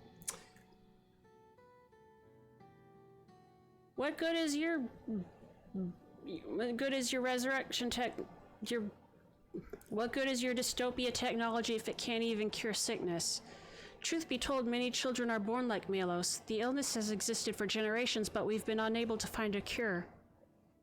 Do you know what causes it? The cause is quite clear, though. The excess lightning in the environment. It's no coincidence the number of cases has risen dramatically these past 30 years. Ah. It's all my fault. Oh, kind of like the light sickness in the first. I wonder if we can help reverse that. It's all my fault. What was that? I'm sorry, Isadora, but I must be going. I promise to make it a proper visit next time with treats to share. There's no need to apologize, Your Majesty. If it weren't for you, Melos and I wouldn't still be here.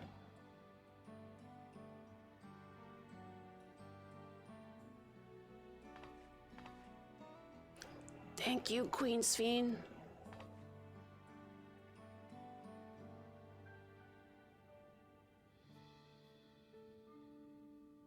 It's my pleasure, Melos. I'll be back soon, so be a good boy for your mother and for me.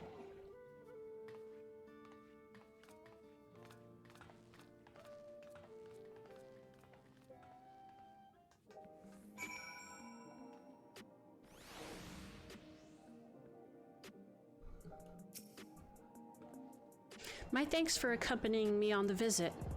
The illness is a part of life at Alexandria, and I thought that you should know about it. We'll find a cure one day, mark my words. We'll make it so unfortunate children like Melos will smile again.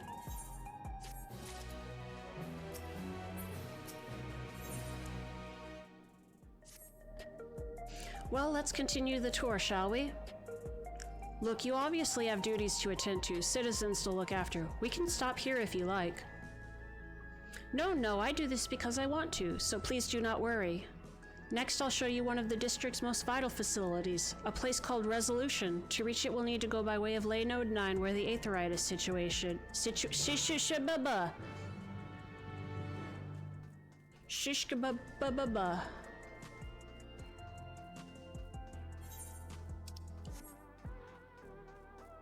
Oh, it's the stone.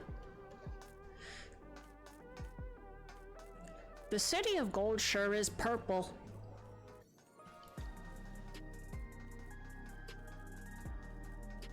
Oh, that's what I remembered. I was gonna say something earlier.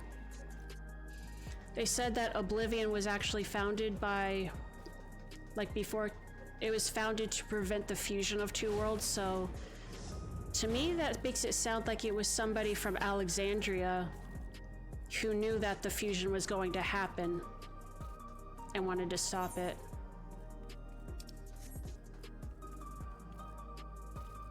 Because if Tuliolans were already in there, then the fusion had already happened. That's interesting.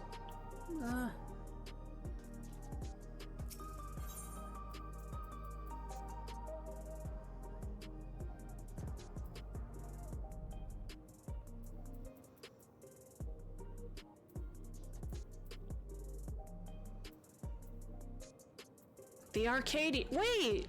The Arcadian. Isn't the no.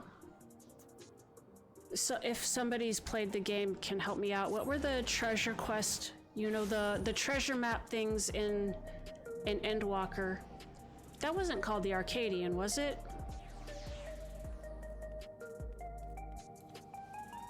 Am I getting it confused with something else? Or the conveyor ahead will transport you to the government sector, where Resolution is located. The markings on a conveyor indicate its direction, and there is a pair just like it on the other side. Is it safe? Extremely. There's no need to be afraid. Who said I was afraid? Come on, CT.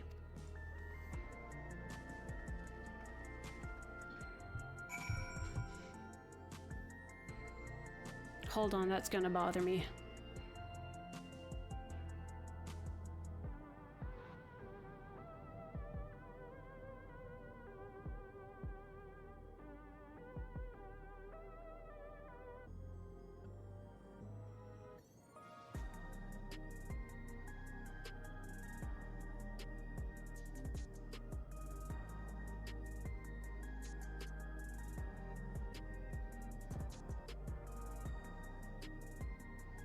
Okay, no, that's Excitotron.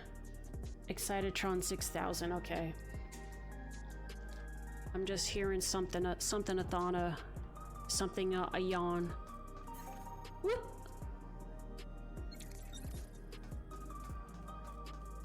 The government sector.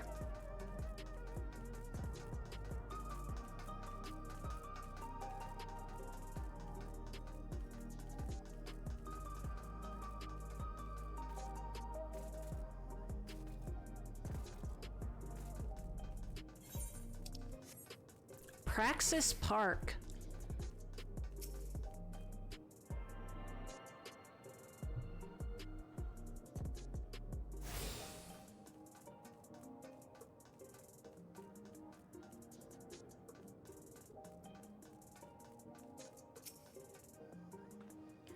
And here we are, Resolution, the operational heart of Solution 9. From Resolution, we oversee the running of the district and provide essential services to citizens such as welfare support and job introductions. Interesting. It's quicker to show than tell, so let's proceed inside.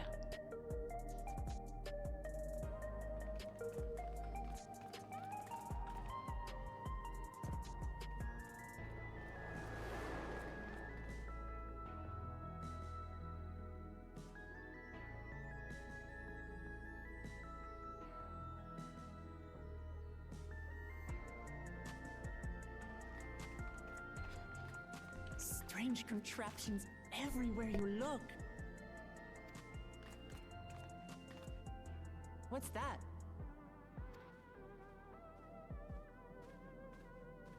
An infusion station. It dispenses souls in exchange for credits. Through hard work, citizens can obtain the peace of mind provided by spare souls. It's the way of life for Alexandrians, and has been for quite some time. But I imagine it must be difficult for outsiders to comprehend. That's putting it lightly. To be honest, it sounds disturbing.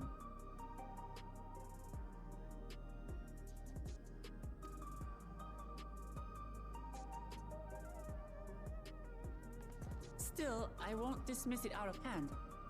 Practices like these don't arise from nothing.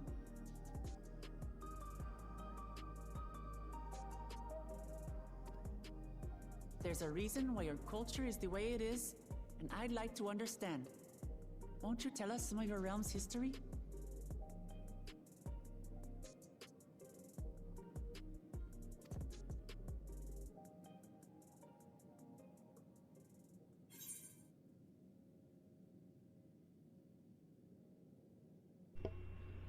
I'm keen to learn too.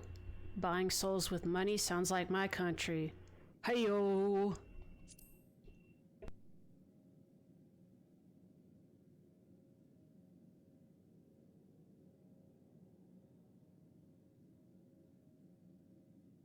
Very well. Be warned, though, that it may take a while.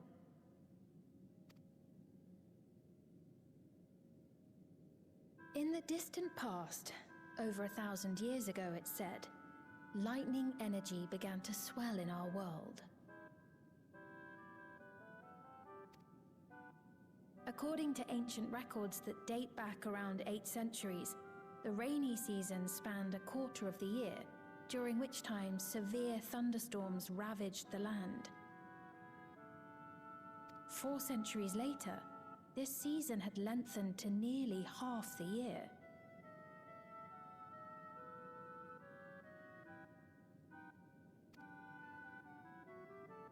The trend continued, with our ancestors spending longer and longer languishing beneath storm clouds. Crops failed, and livestock starved.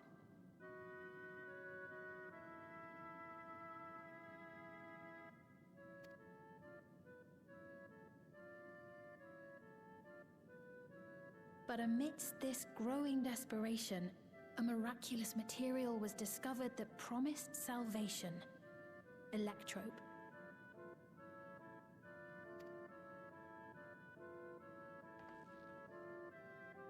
The stuff that's used everywhere here.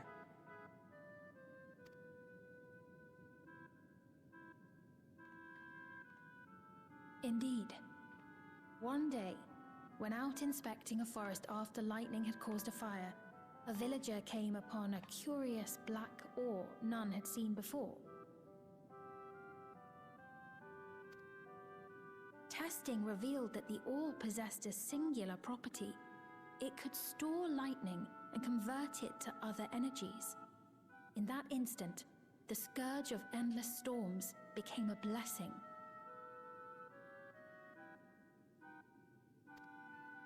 Dubbed electrope, the ore found use in myriad inventions and dramatically improved people's lives.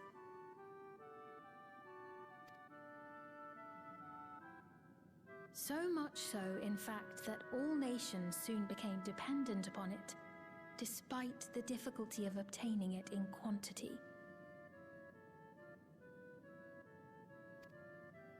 Supply was chronically scarce, and when nations couldn't meet their needs with their own deposits, some resorted to taking electrope from others.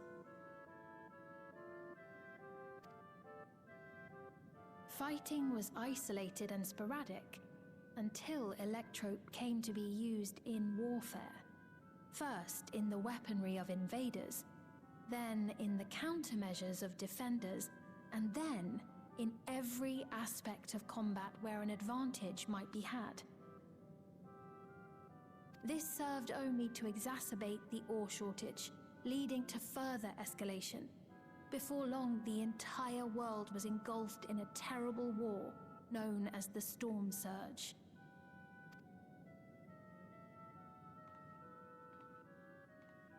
As the war came to a head, Alexandria's neighbor Lindblum committed its stores of electrope to the production of a weapon of mass destruction. Lindblum is another Final Fantasy IX town.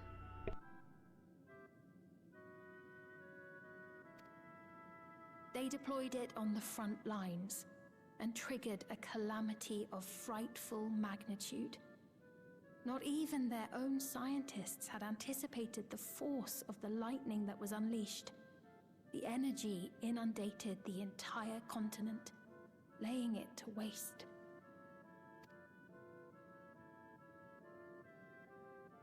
So that's how your world came to be this way.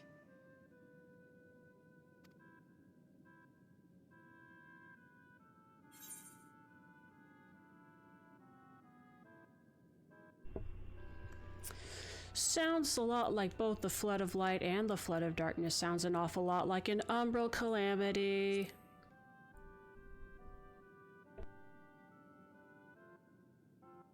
You truly know a great many things that I don't. I should like to learn about you too sometime. It's cool that even though we're done with the Asians, we're still dealing with their past fuck-ups.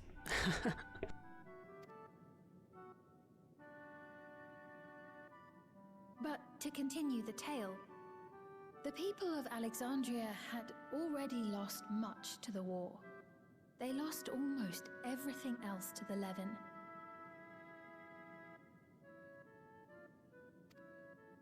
Those who survived bore deep scars, tormented by the memory of loved ones taken too soon.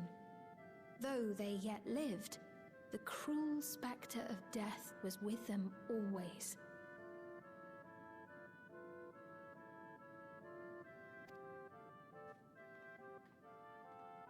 Seeking a solution, our scientists turned once more to electrope, and after extensive research, they developed the means to preserve memory and soul. Physical death isn't the end. So long as our memories endure, we may live on. This belief sustained us then, and it sustains us now, granting us comfort. That's quite a tale.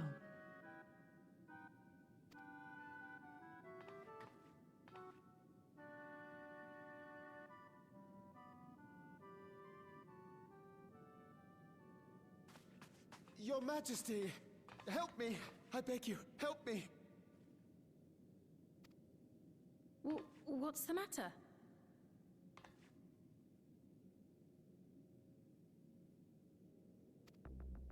I've got no souls left. Not a single one! But the lot at Soul Supply refused to give me any! Please, you must do something!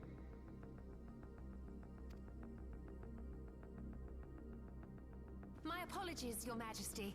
This man, he does no work. Instead, he drinks his days away on Trueview.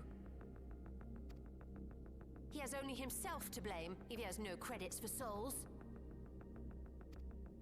That's not true! I'm a fighter at the Arcadian. Or rather, I was. I haven't been allowed to fight because of the King's decree. It isn't my choice. I see. You're a brave warrior of the arena. I want to help you, I sincerely do.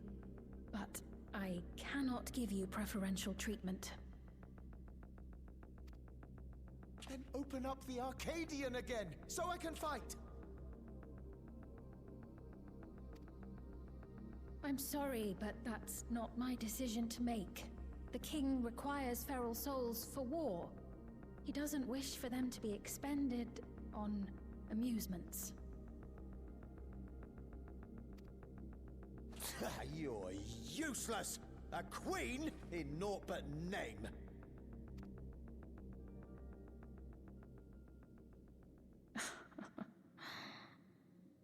Insolent wretch! How dare you take that tone with Her Majesty? It's quite all right. Such things don't bother me, nor do I think ill of this man.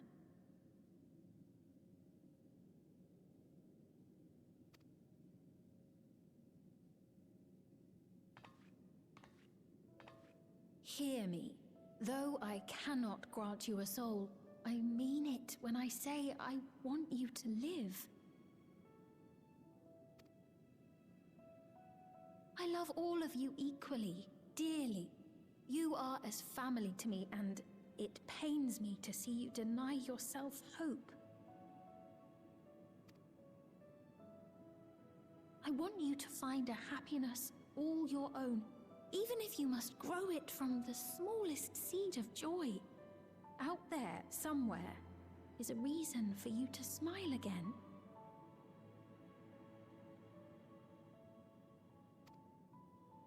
We all need to vent our frustrations from time to time. I will always be willing to lend an ear.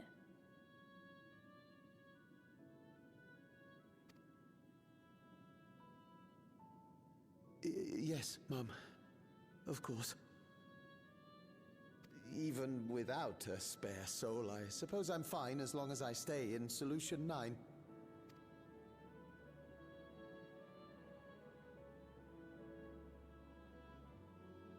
I apologize for my rudeness. Good day to you.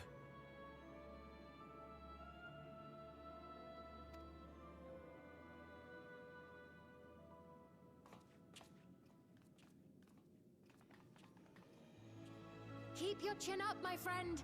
And when you feel better, I'm sure you'll find another way to apply your talents.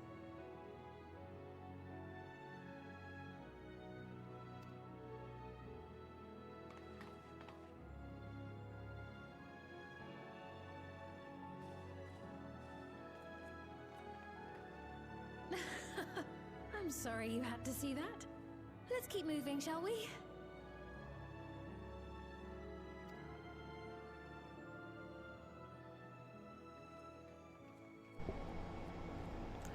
Lady, your home is whack. Right. I believe we've visited all the main facilities.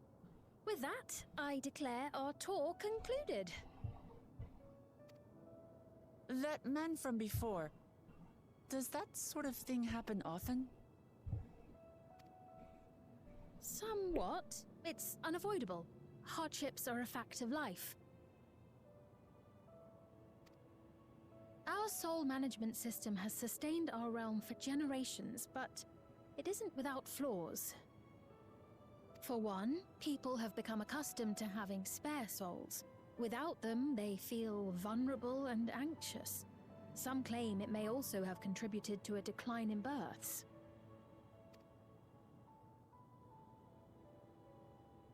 Just thinking out loud, but would it be possible to do away with the system?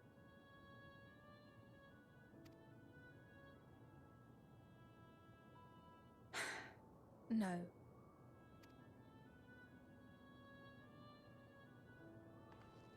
I know it isn't easy to change one's beliefs and way of life. The Mamolja had their reasons for their reliance on blessed siblings, much as you have yours for souls. But if we defeated Zorolja, you'd be able to make all the decisions, right? Then we could work together to fix things, restore your realm to where it belongs, and see where we can go from there.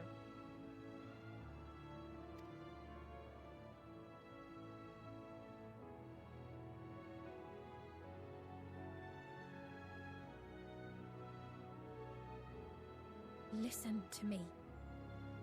There's something that I need to tell you.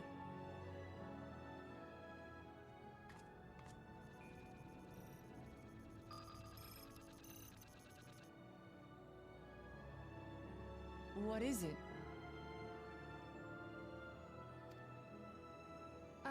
Actually, never mind. It's nothing of import. Well, it was lovely showing you around.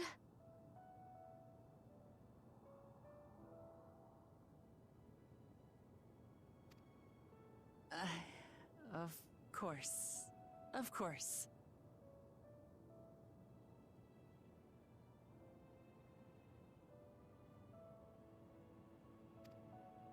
Thanks so much for the tour. We've learned not only about your realm, but you as well. For now, our priority is Zorolja.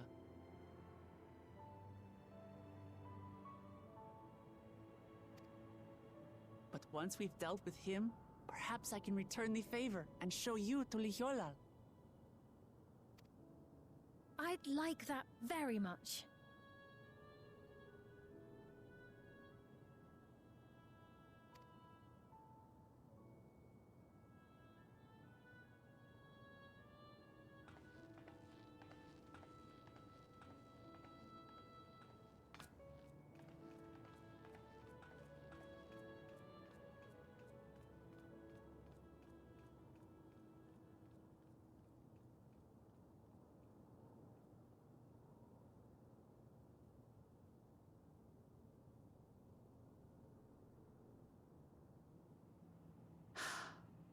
It seems I've no choice but to continue down this path.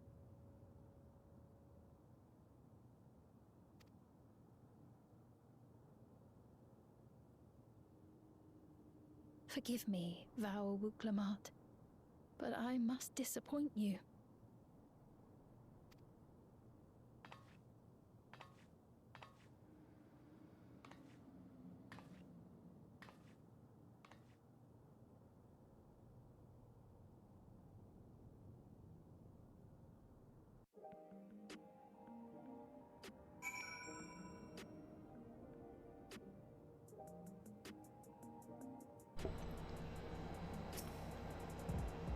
What was Sphene wanting to tell us, I wonder? Well, it can wait for another time. We've been exploring for a while now and should probably go to Kakiowa's meeting point. That'll be back the way we came, I think. Man.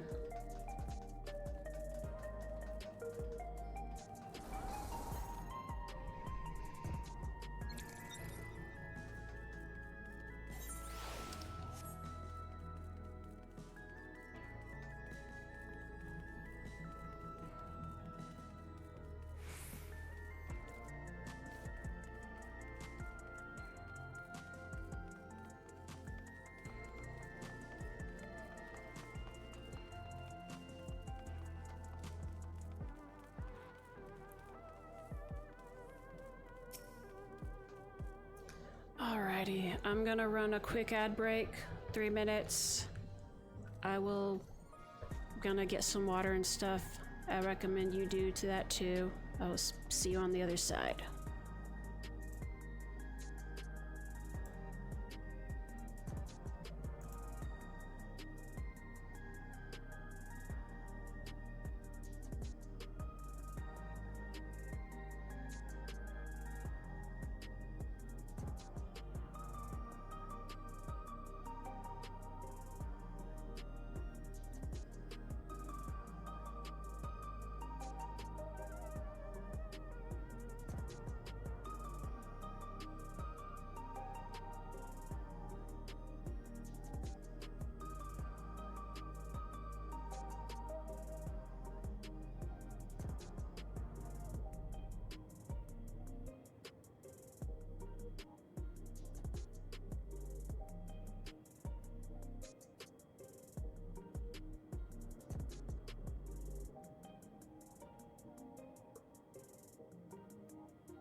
Dun, dun, dun, dun, dun, dun, dun, dun, dun.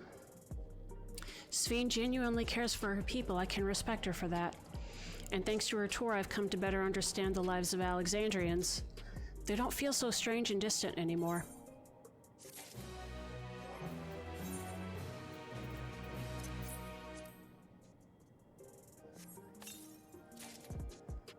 Claro walnut spear.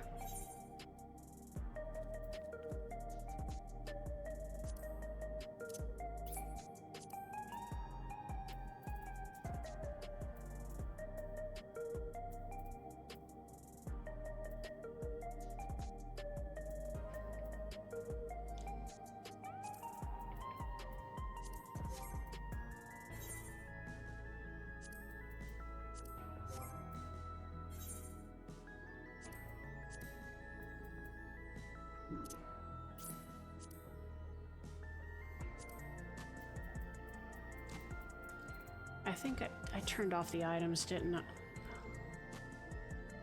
Oh, I like that.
There we go. Okay.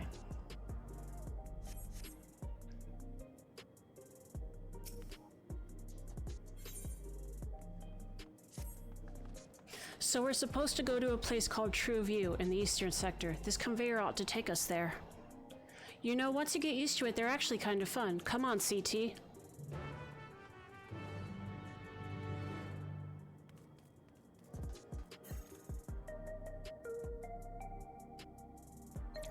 The recreation zone.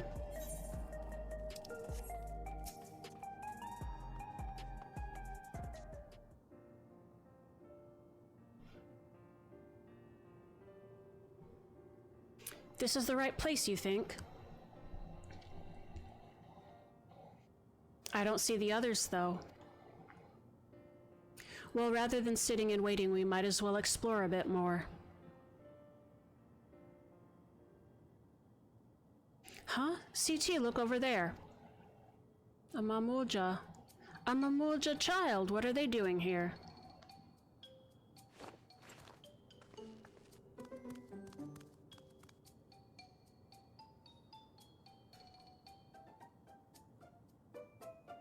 Wait, he's blue. There's no way.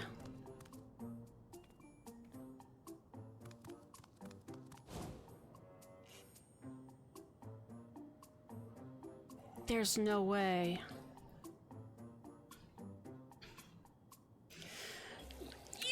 You notice too the resemblance to Zeralja?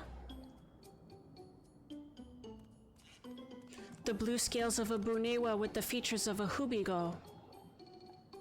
This can't be a coincidence. At any rate, it wouldn't do to leave such a small child on their own. Come on, let's go after them.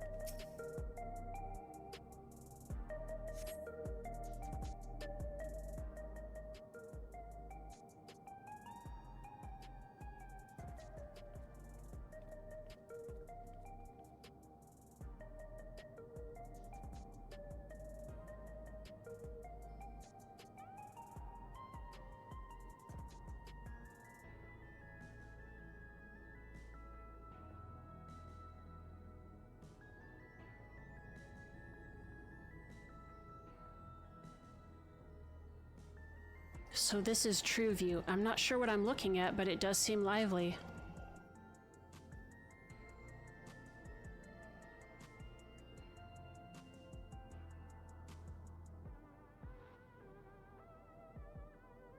That building's just about the only one that isn't lit up. Not open for business at the moment, I guess?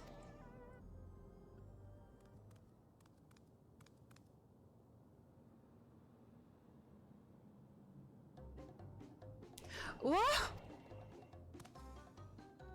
You scared him! I didn't see you there.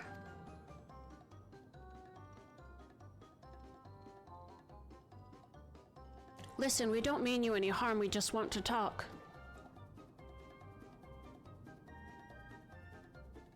It's a bit odd, don't you think? They run off when we approach, only to suddenly reappear. Could it be they want to take us somewhere?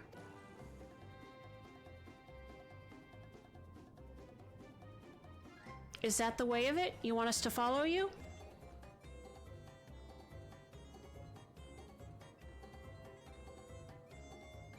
So it is. All right, then lead the way.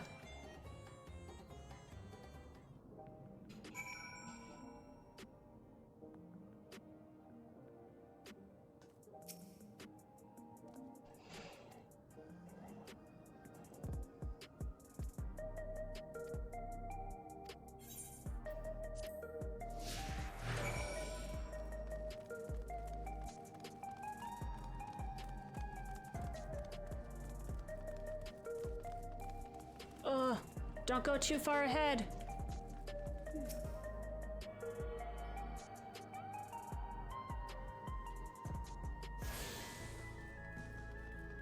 I'm back. Let's go.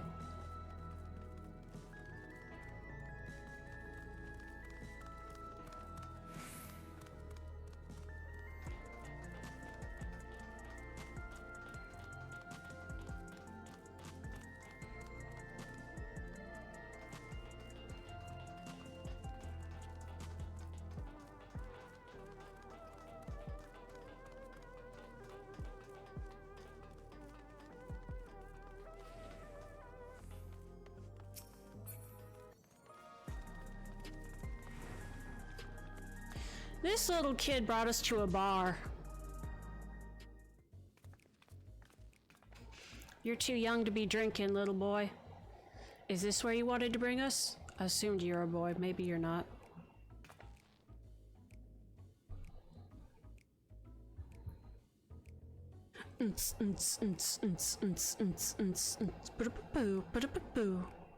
What is this place? If you're meant to relax here, it isn't working for me. Hey, what's your name?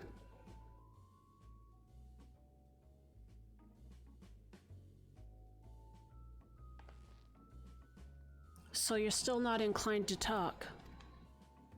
He'll only talk if he's completely comfortable with you.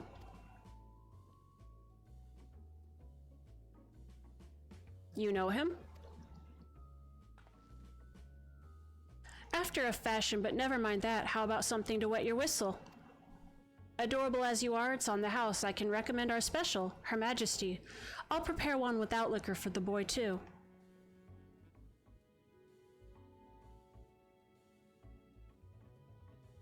I think she's hitting on you, Wuklamot. Thanks, but no thanks. We're supposed to meet a friend named Kakiwa. But we ran into the child. Don't tell them the name, and he let us here. Oh, so you're with Kakiwa. Under arrest. Wuklamot, I swear you fucked us. Wait, he said would bring a guide. Wait, she said she'd send a guide. Okay. Is he the guide? In that case, go and have a chat with Big Tassos there. He'll show you to a fun place. Is that a threat or... I can't tell if... What about him? I don't think he's in a mood to talk, so he can tend the bar with me. He is like 5. This has taken a turn for the strange, but you don't think we're walking into a trap, do you?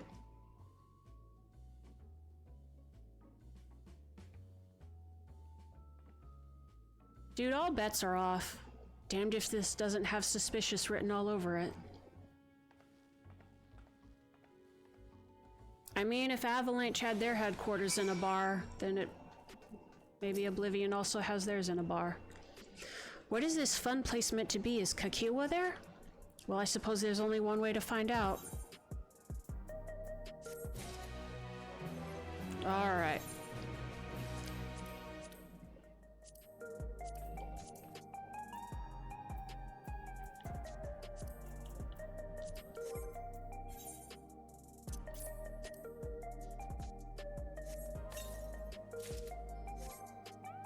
Let's see what this looks like.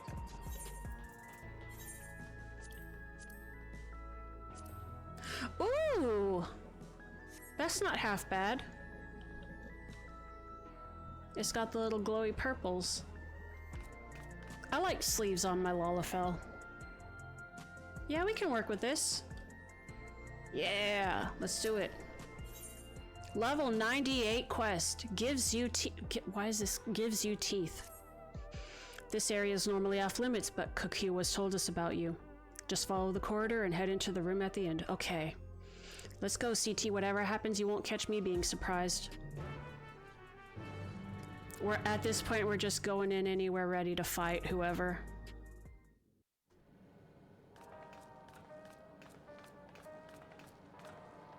Wonderful! They're here!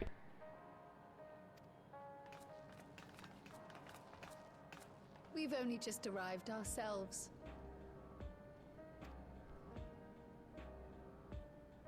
Amazing.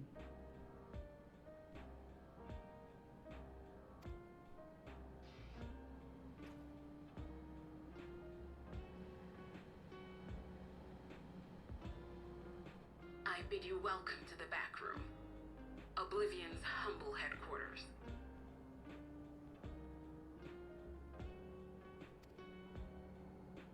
A hideout tucked behind a drinking hole. Brings back memories, doesn't it? Oh yeah, the Scions of the Seventh Dawn also had a place behind a bar, right? That was the stone, the one in the place, not the one in the sands, the stone place.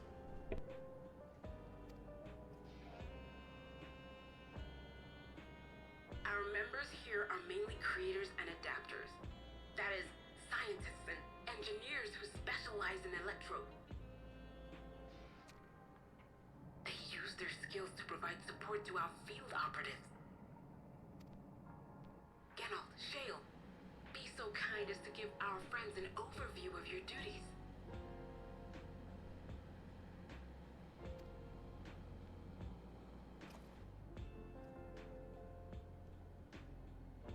Well, there's provisioning. Gotta have supplies to fight a good fight, ain't ya? Luckily, we got the tools to craft most of what we need. Gathering intelligence is another vital aspect of our work. Everkeep's core system is a veritable treasure trove of information. You just need to know how to get in and find it.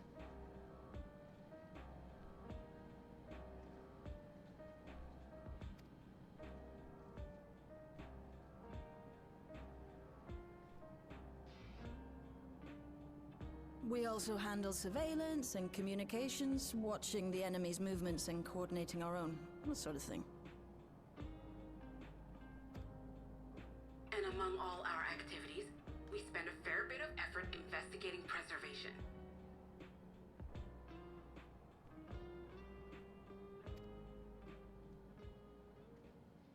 The organization credited with laying the foundations of electrope technology.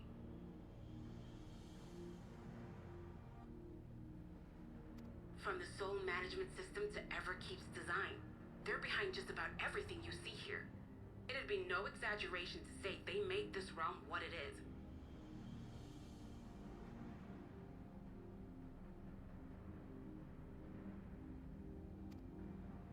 But their magnum opus was without a doubt the power which was used to join Alexandria to Tural.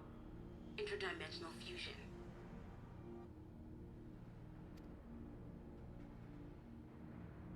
Said power isn't unlike my summoning technique and the magic within Azam's crystal.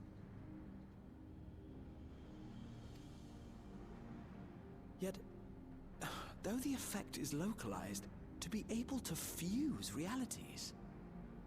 Even with my knowledge, I struggle to conceive how it could be possible.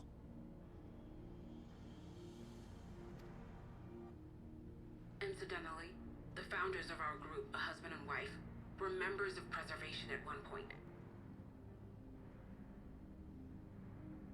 That they opposed the fusing of worlds, and so defected in order to prevent it.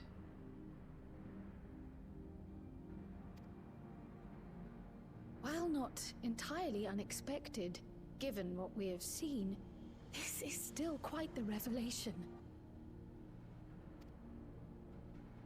By the by, that's an interesting earring you have there.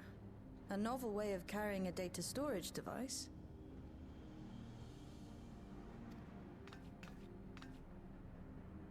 Oh, you didn't know? Well, as a precautionary measure against machine infiltration, we scan everyone as they enter. And when we scanned you, we detected a small quantity of electrope. Though it's been dressed up, that earring is a storage device and no mistake. Bought it from a shop here, did you? No, it isn't bought, but inherited.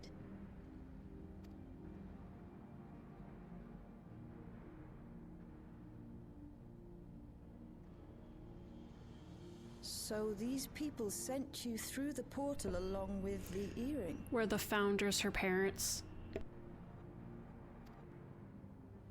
Do you know aught of them?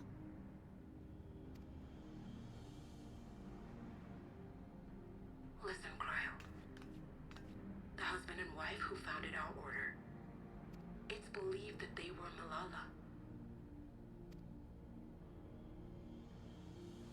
Though we have no evidence at present, we can't rule out the possibility that they were your parents, or perhaps close relations. This I posit because they were the very individuals who spearheaded the research into interdimensional fusion. As traitors to preservation, they were relentlessly pursued. If they had a child they feared they couldn't keep safe, entrusting her to the people of another world might have been their best option. My parents. The founders of Oblivion. Tell me everything you know about them, no matter how small or seemingly insignificant. Anything and everything. We don't even know their names, I'm afraid. In a bid to elude Preservation's agents, we suspect they erased all trace of themselves.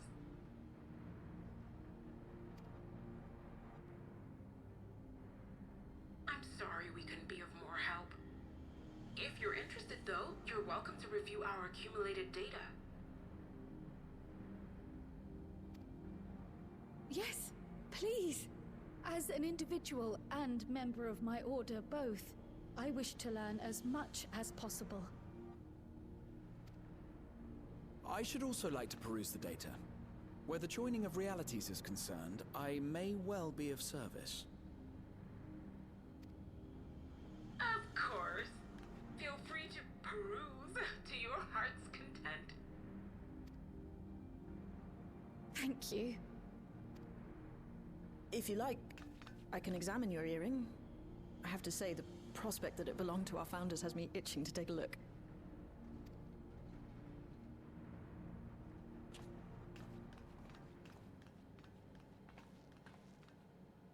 I dare say we have enough eyes to pore over your records. Is there any other way we might be productive? Not right now. We're still waiting for Zoralja to make the next move. In that case, Alice, would you mind accompanying me? Gladly.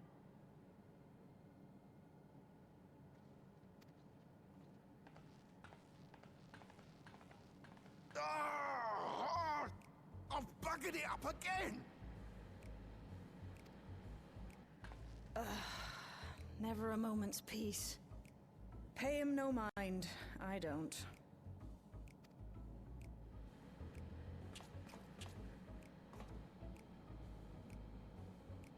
Oi! You two there! One of you give me a hand, would you? Don't matter who. I just remembered I have matters to discuss with Shay.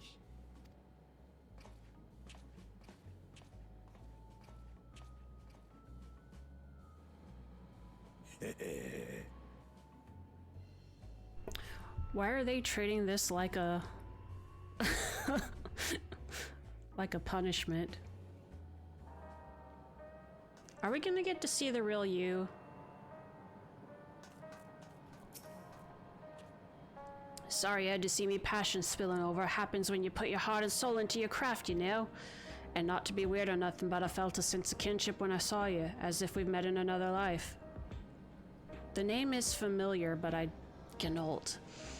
Any road, as I was saying, I need someone to lend me a hand. I haven't slept for 2 nights now, not a single wink, and I'm ripe to collapse.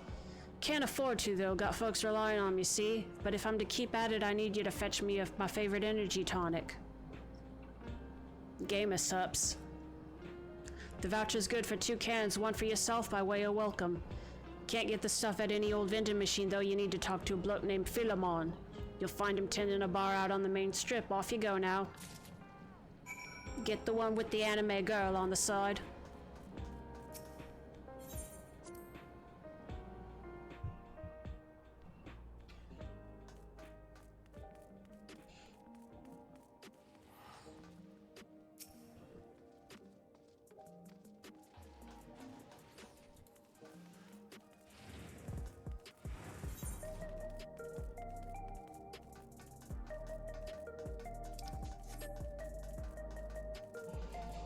Why is Zoralja's kid hanging out with the Resistance?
Welcome, what are you having? I'll have the gamer sups with the anime girl feet. Energy tonics you can't get from vending machines. How dare you suggest that I sell such dangerous stuff? Away with you, and don't come back. What did we... Got a voucher? Slip it to me then, nice and subtle. Oh. The quote-unquote good stuff, wink wink. Also, collecting for Gnault. A can for him and a can for you, eh?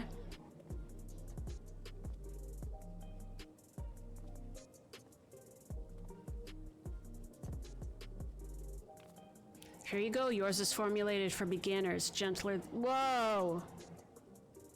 It's not contraband or anything, so you won't run afoul of the authorities, but if the Rodina Consortium was made aware of my special selection, it'd be bad for business. Now, seeing as it's your first time, I want you to...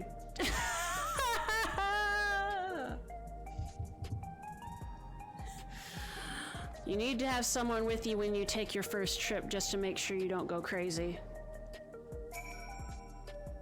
Bottoms up now, need to make sure... Whoa!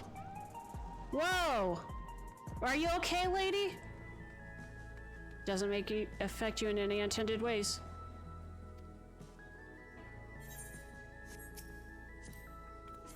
Is there a drink emote?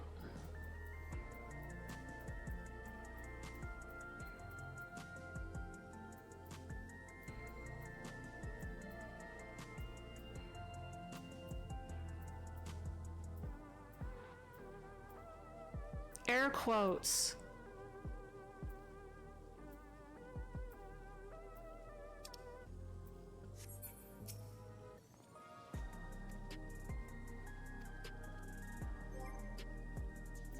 Is it in my inventory? What am I doing? Ah.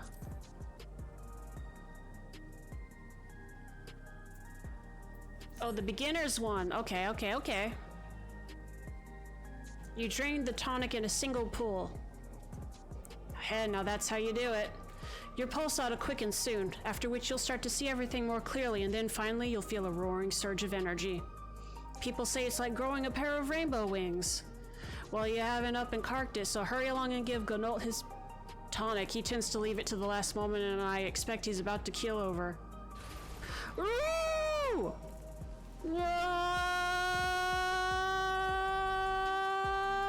And this is to go further beyond!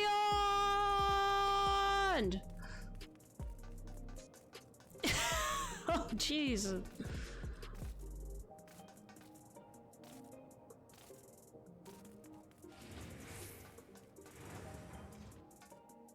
Am I in the right place? This is...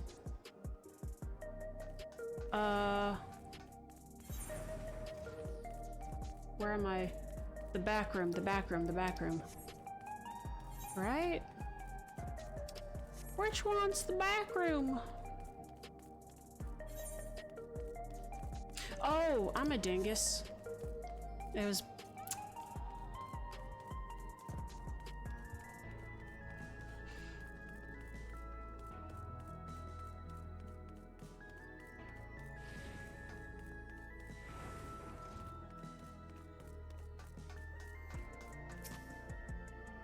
You head into the back room. Yeah.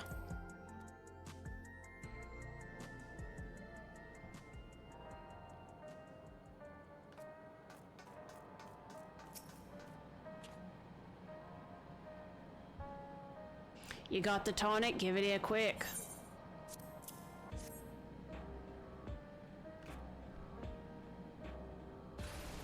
None of them want to have to drink the tonic too. Oh, that's the stuff. Ain't nothing like it to blow the cobwebs right out with a great big kaboom. Awakens something feral in me, it does. Transforms me into a remorseless beast that won't stop till it's done what it was born to do. It's like a regulator, but it's drugs instead of machines. Any road, sorry for sending you off on an errand like that. I just can't concentrate without me tonic, you know? And the pile of work only ever gets bigger. Speaking of which, I better get back to it. Those weapons and tools ain't going to enhance themselves.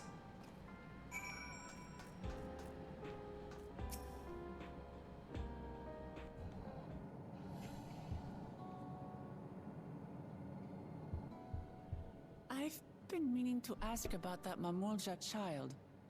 Could he be... Yes. In all likelihood, he's Zoralja's son.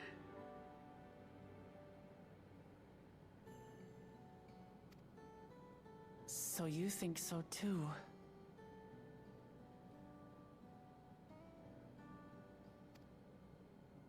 But what is he doing here? He was abandoned, the poor dear. We found him in the Drift Downs a few years ago.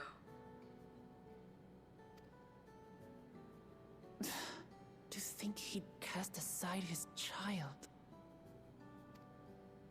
We can't say for certain who he was born to, or why he was on his own. But he's a blue-scaled Hubigo, and Zoralja is the only other one around.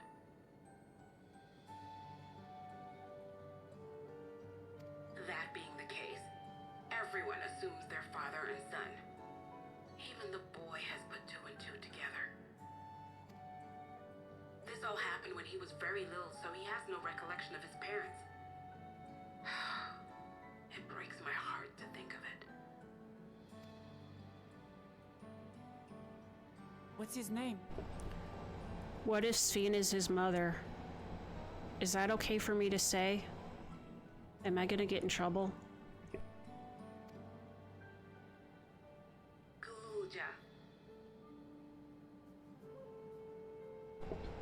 Oh no! Who named him? up to be a Yeah! like his grandfather.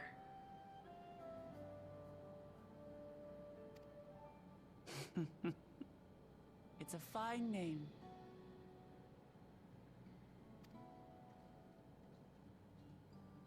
I should mention that the boy is a little unusual. At first, I intended to raise him as my own. But just when I thought he was warming to me, he suddenly disappeared. We searched high and low for several days. And where should he turn up? But in the wilds near Everkeep. What? It's a miracle he didn't fall prey to fiends.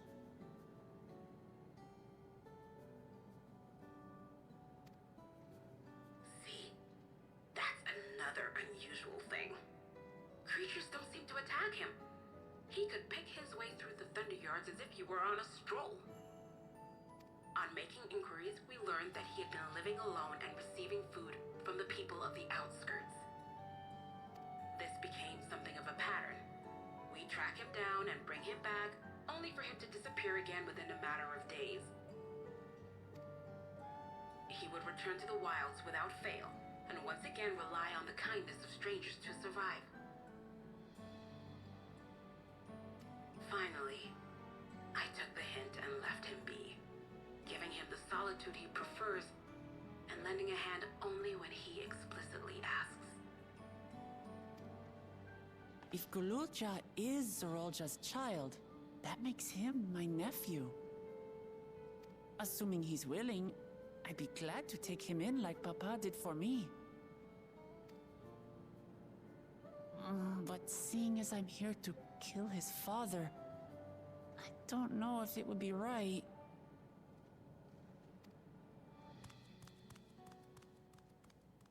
Who was that?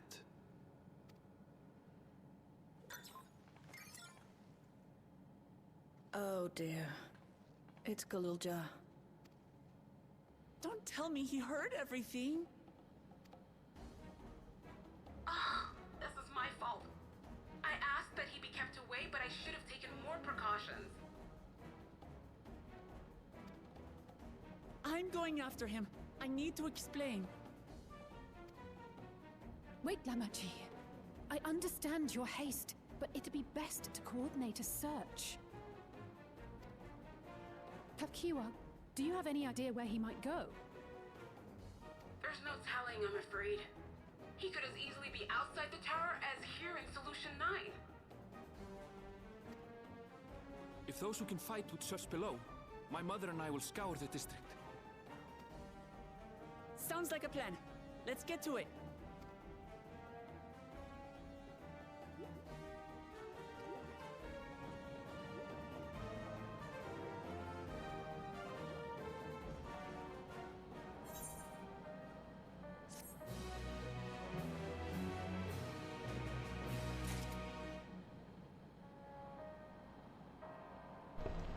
I need to sell some shit.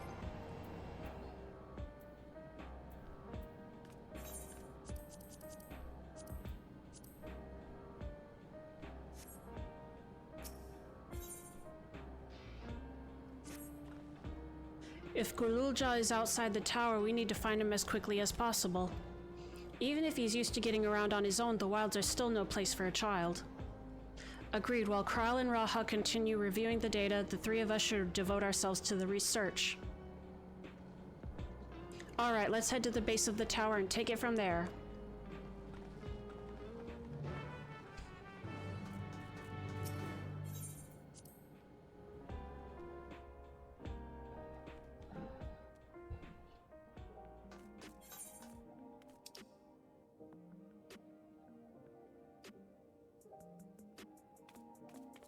I need a vendor. I need a vendor.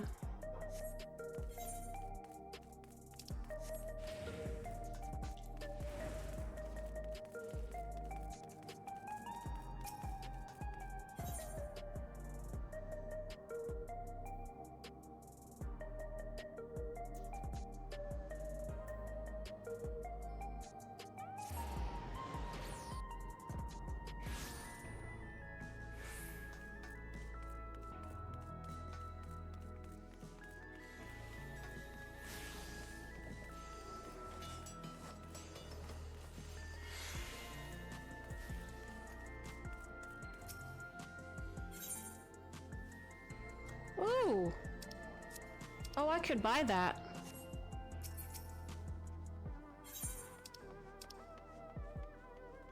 Oh my, stop. Ah! All right.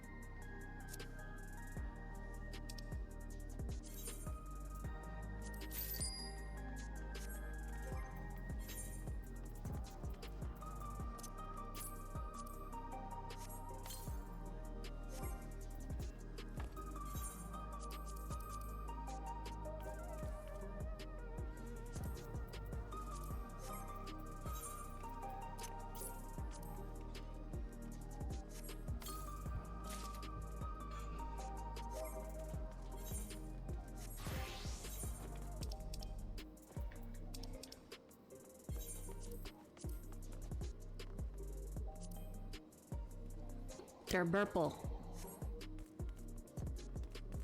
All right. I want to see what this mount looks like. I spent a lot of money on that. Oh no, I have to build it all up again for the Sabo tender eventually. Ah.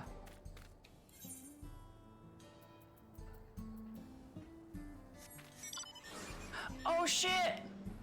Oh shit, check it out! Look how cool I am. Look how cool I am. Do you like it? Do you like it? Do you like how cool I am? I'm so cool. I'm so cool. Meow!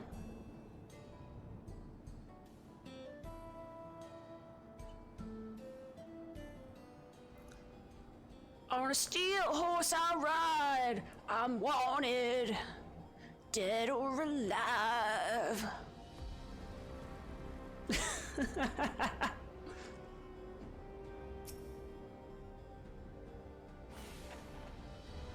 Well, here we are outside. Where do we even begin?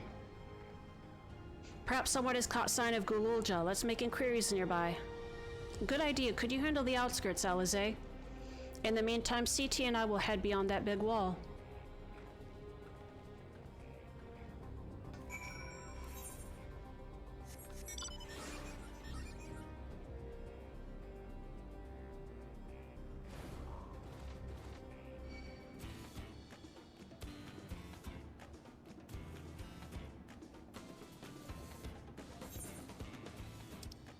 Oh yeah, there's more stuff over here we haven't even looked at. Are you making us drive on the left side of the road? Is that how they do it in Alexandria? I see how it is. Or did I mistake that for being closed? It looked like there was a gate on it. Nope. That was... I mistook this for it. I'm a dingus. Carry on, as you were, everybody. I like the way he, when you dismiss the mount, the way he kind of... Meow.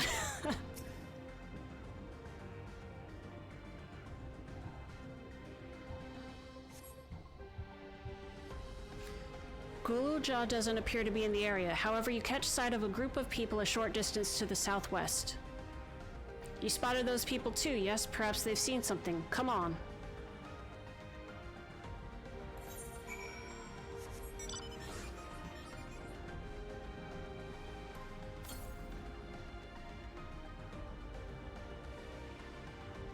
Oh, there it is.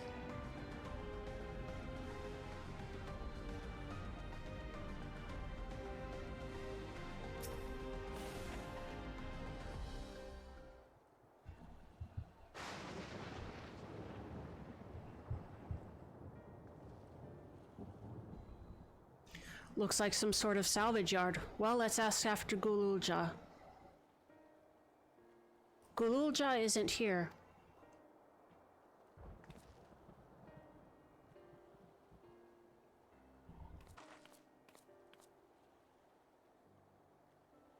You know the boy? Have you seen him?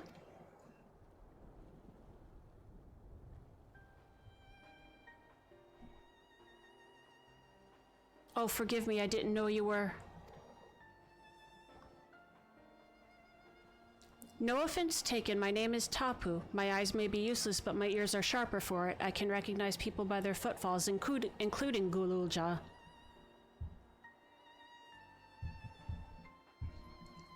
So he didn't come this way. Where in the world could he be? I do not know your voices. Who are you to Gululja, and why do you search for him? I'm family, though we're not related by blood. His father is my brother. I've only just met Gululja and we haven't had the chance to talk properly. But I'm about to do something that will make him hate me, and I wanted the chance to explain.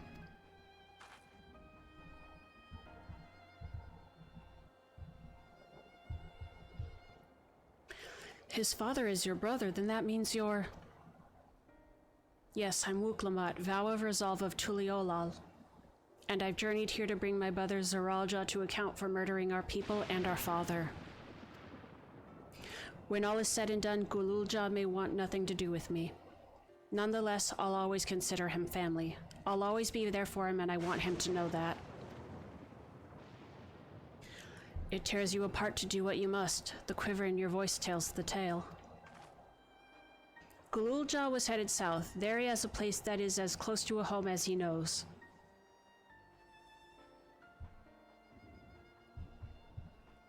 Find and bear your heart to him. Should he in turn bear his heart to you, accept and respect his wishes, as Queen Sveen respected ours when she granted us a place in her realm. I will, don't worry. But what do you mean when you say Sveen respected your wishes? She doesn't have a regulator. Out of concern for our well-being, Her Majesty had urged us to reside inside Everkeep. When we declined, not only did she gratefully accept our decision, she granted us the necessary supplies to make our home here. And since then, she has paid us regular visits to see how we fare.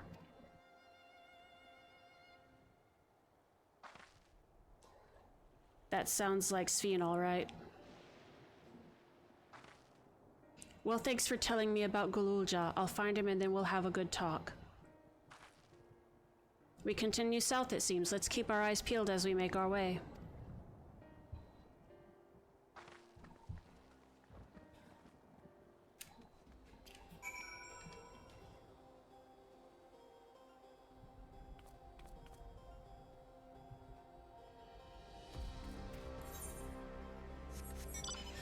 Meow.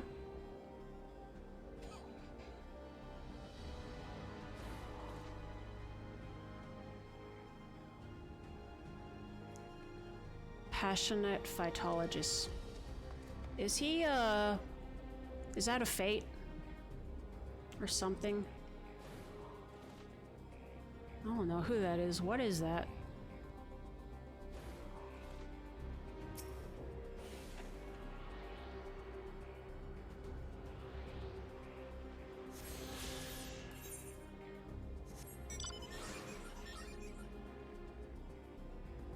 Oh, I think he is a fate.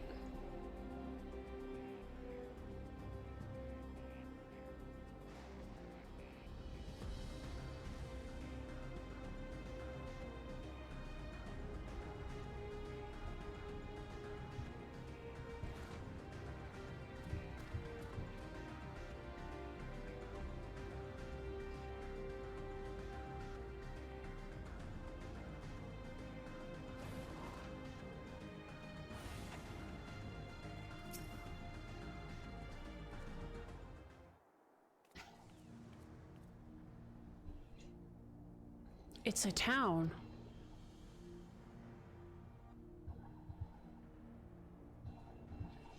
And half of it is submerged. The architecture looks nothing like what we've seen so far. It's more Sharlayan. Is this a Sharlayan equivalent town? And there he is among the ruins. I only caught a glimpse, but there's no mistaking that tiny silhouette. Let's hurry after him. It'd be a disaster if a building collapsed while he's inside. You are already an anxious ant.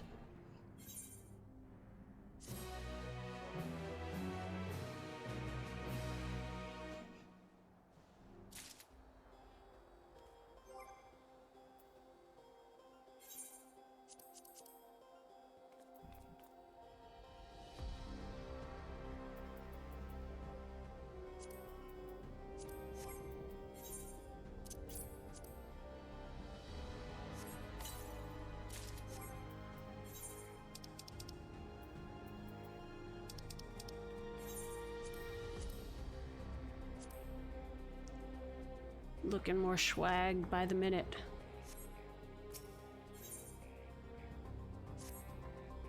I only saw him for a moment before he disappeared behind a building, but I'm pretty sure Galulja was headed further south. I'll contact Alizé on Link Pearl and let her know to join us.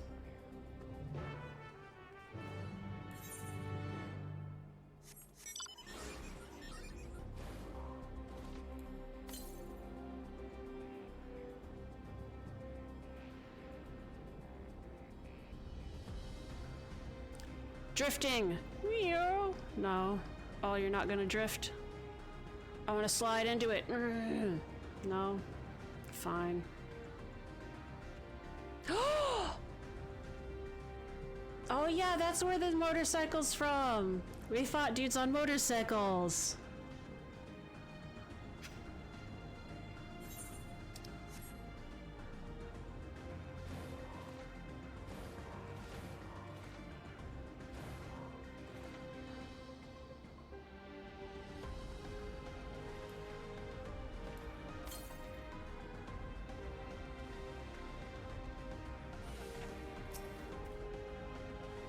This is the area, but the canals and the debris make it hard to get a good view. Let's split up and search. If you could head into the canals, I'll make my way through the streets. When we find Galulja, let's watch from a distance until he gets to his destination. Wouldn't want to startle him and cause an accident.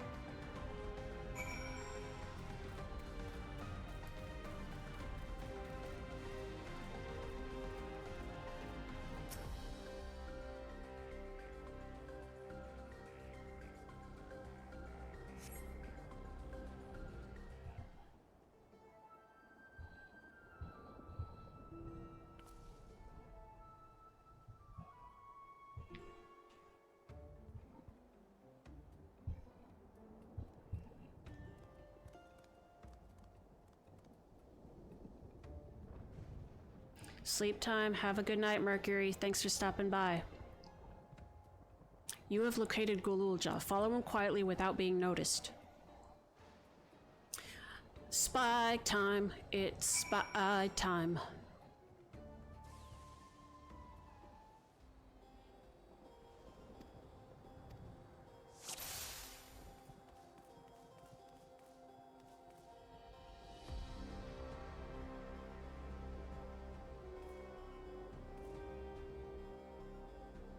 Oh dear.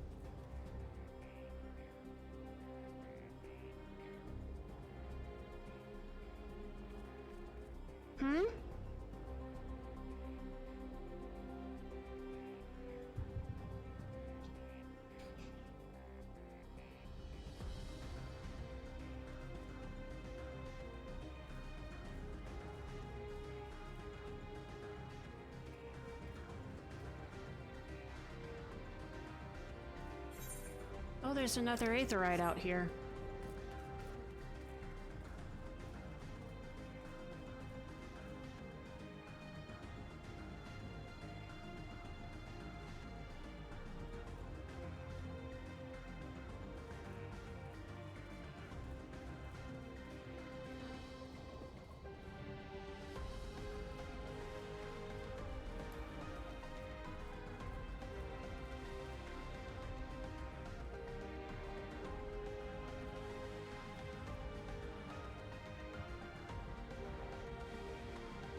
Hmm?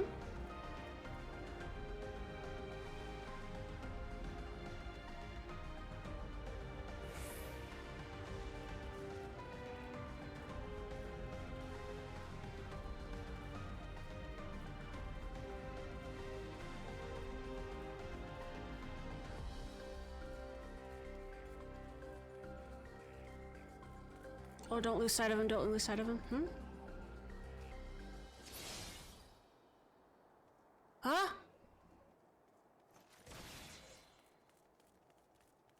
I heard something.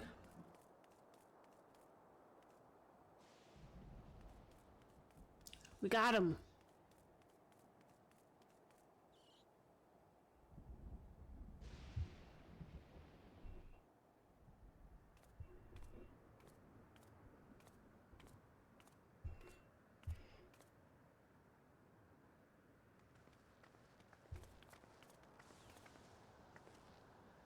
He's come a long way on such short legs. It's a relief he didn't get hurt. What's here, I wonder?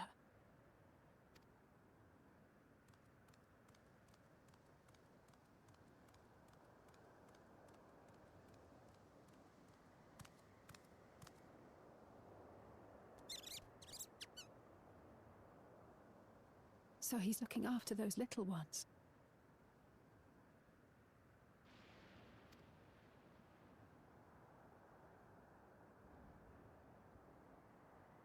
Gululja. Not another step! What? Does he have a robot? A robot protector? Robot dad. Run, Gululja, run! You know the boy. Who are you? And what do you want?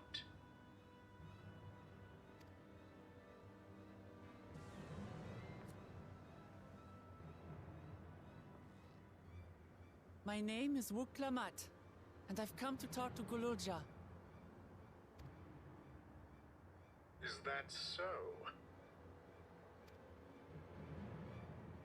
I'm sorry if I scared you. I want to get to know you better. That's all.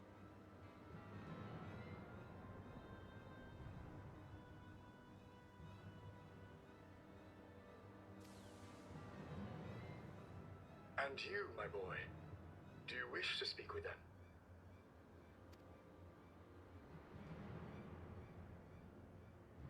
I heard them talking. She said she's going to kill my father. Villains! I will deal with them forthwith!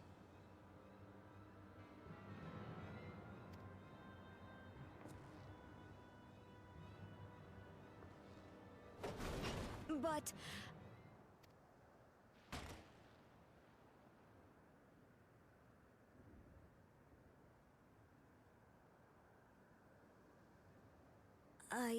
I want to get to know her too.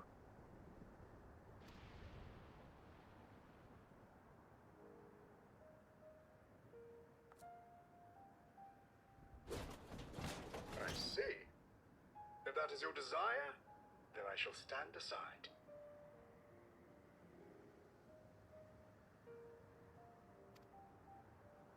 All right then. Let's talk, you and I. Lots.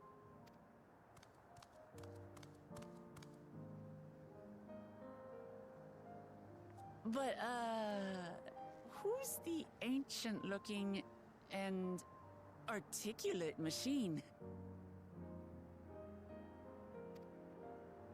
If I look ancient, it is because I am. This has been my vessel for no less than 380 years.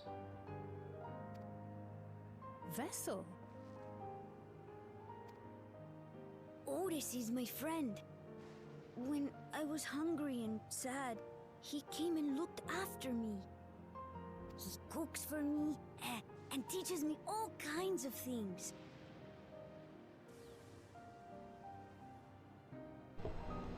That's how he got through without fiends getting him, because he had a protector.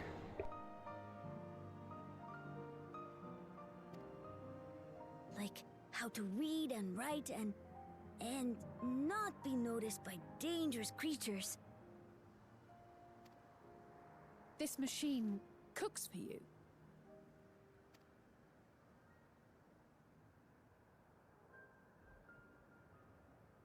And teaches you about fiends. What is he exactly? Ah! How remiss of me. I had neglected to introduce myself. Sir Otis Valona, Lord Captain of the Royal Knights of Alexandria. At your service. You're Captain of the Knights? This rules so hard.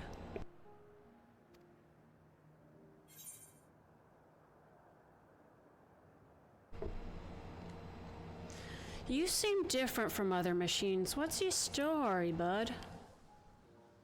What's your number? What's your sign?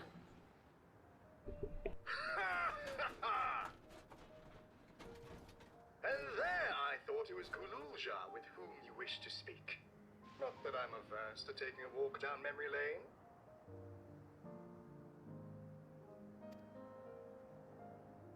But ere I regale you, we must take our repast. A meal. Here. I hate to turn down food, but I'd prefer to have this conversation in the back room.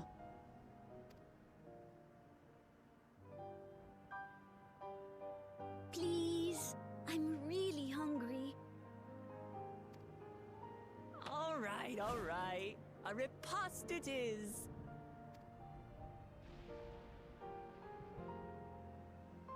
She's going to spoil her nephew silly. I'll send word to Erenville so the others can stop worrying. Now, if I might prevail upon your assistance, I shall whip up my most delectable specialty.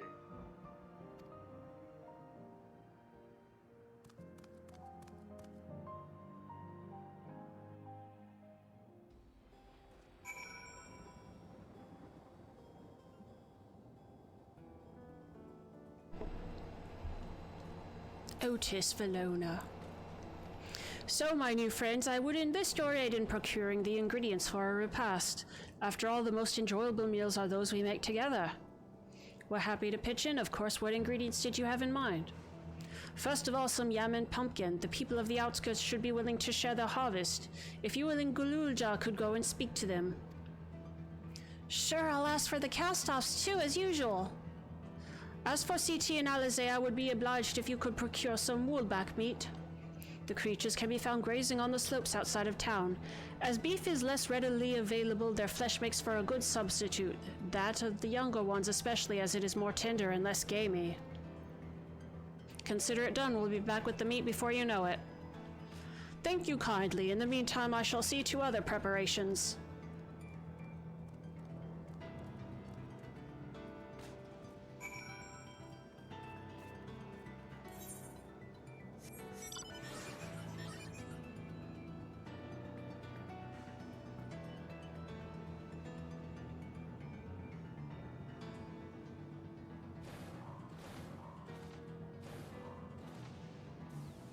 Oh, let me get up there. Come on.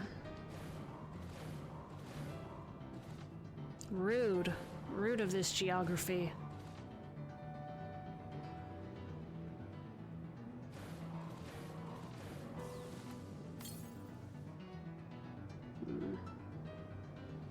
It's a little too far away to deal with at the moment.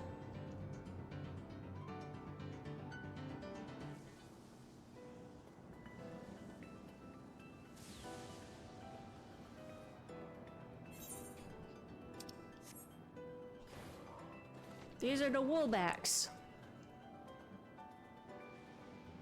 What in the world are you?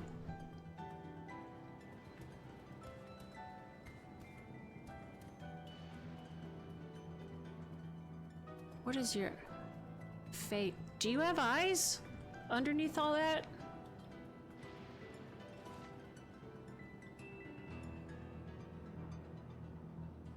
A random pineapple cactus tree? Okay. Okay, I see how it is.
What is that over there?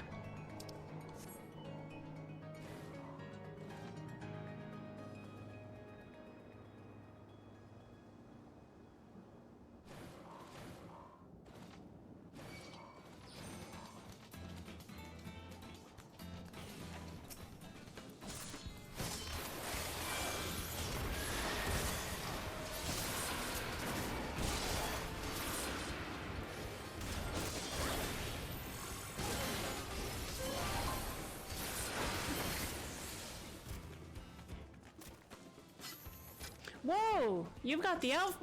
Wait, what? Oh, I thought you were a person.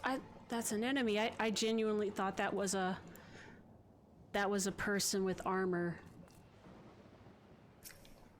I was about to say, what's this? Am I to understand that you have already procured the meat? I've got the meats. Good heavens, you have, and such a choice cut it is besides. 'Tis plain you know how to handle yourself in battle, whereat 400 years ago I would have recruited you to the Royal Knights. Ha ha!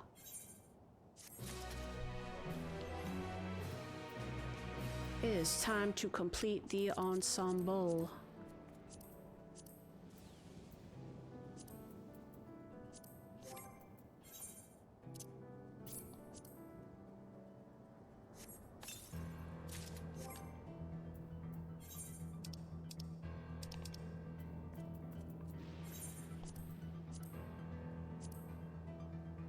Yeah.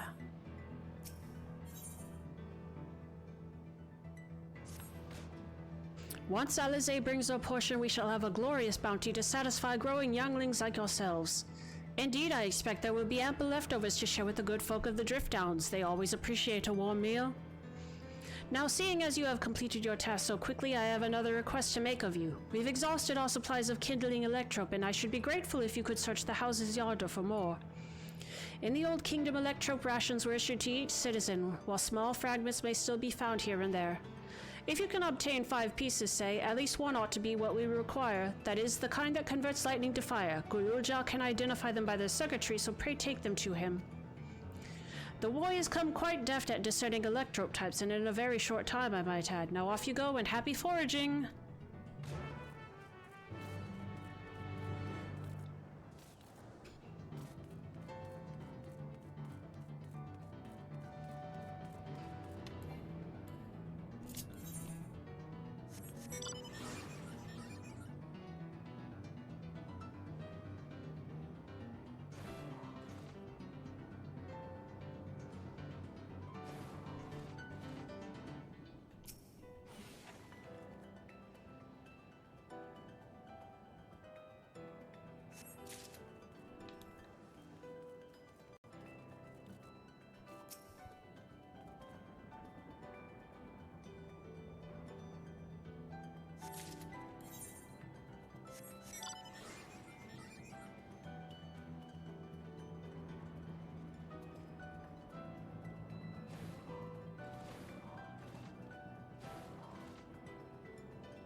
Oh, hey, look at you.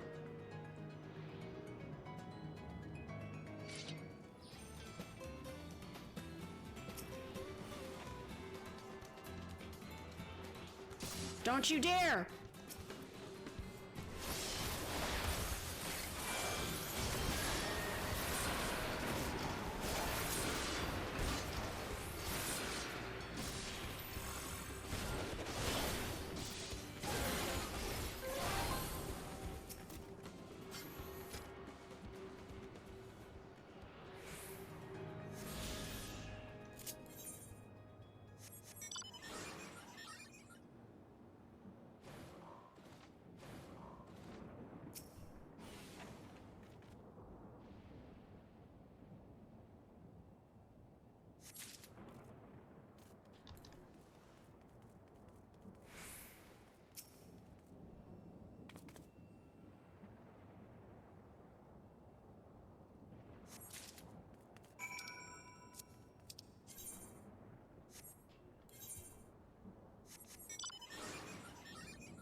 Otis says you have electrope for me? Yeah.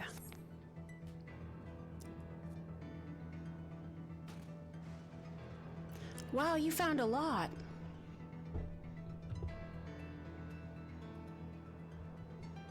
Let's see, this one creates wind, this one is for water. You can tell just like that, I'm impressed.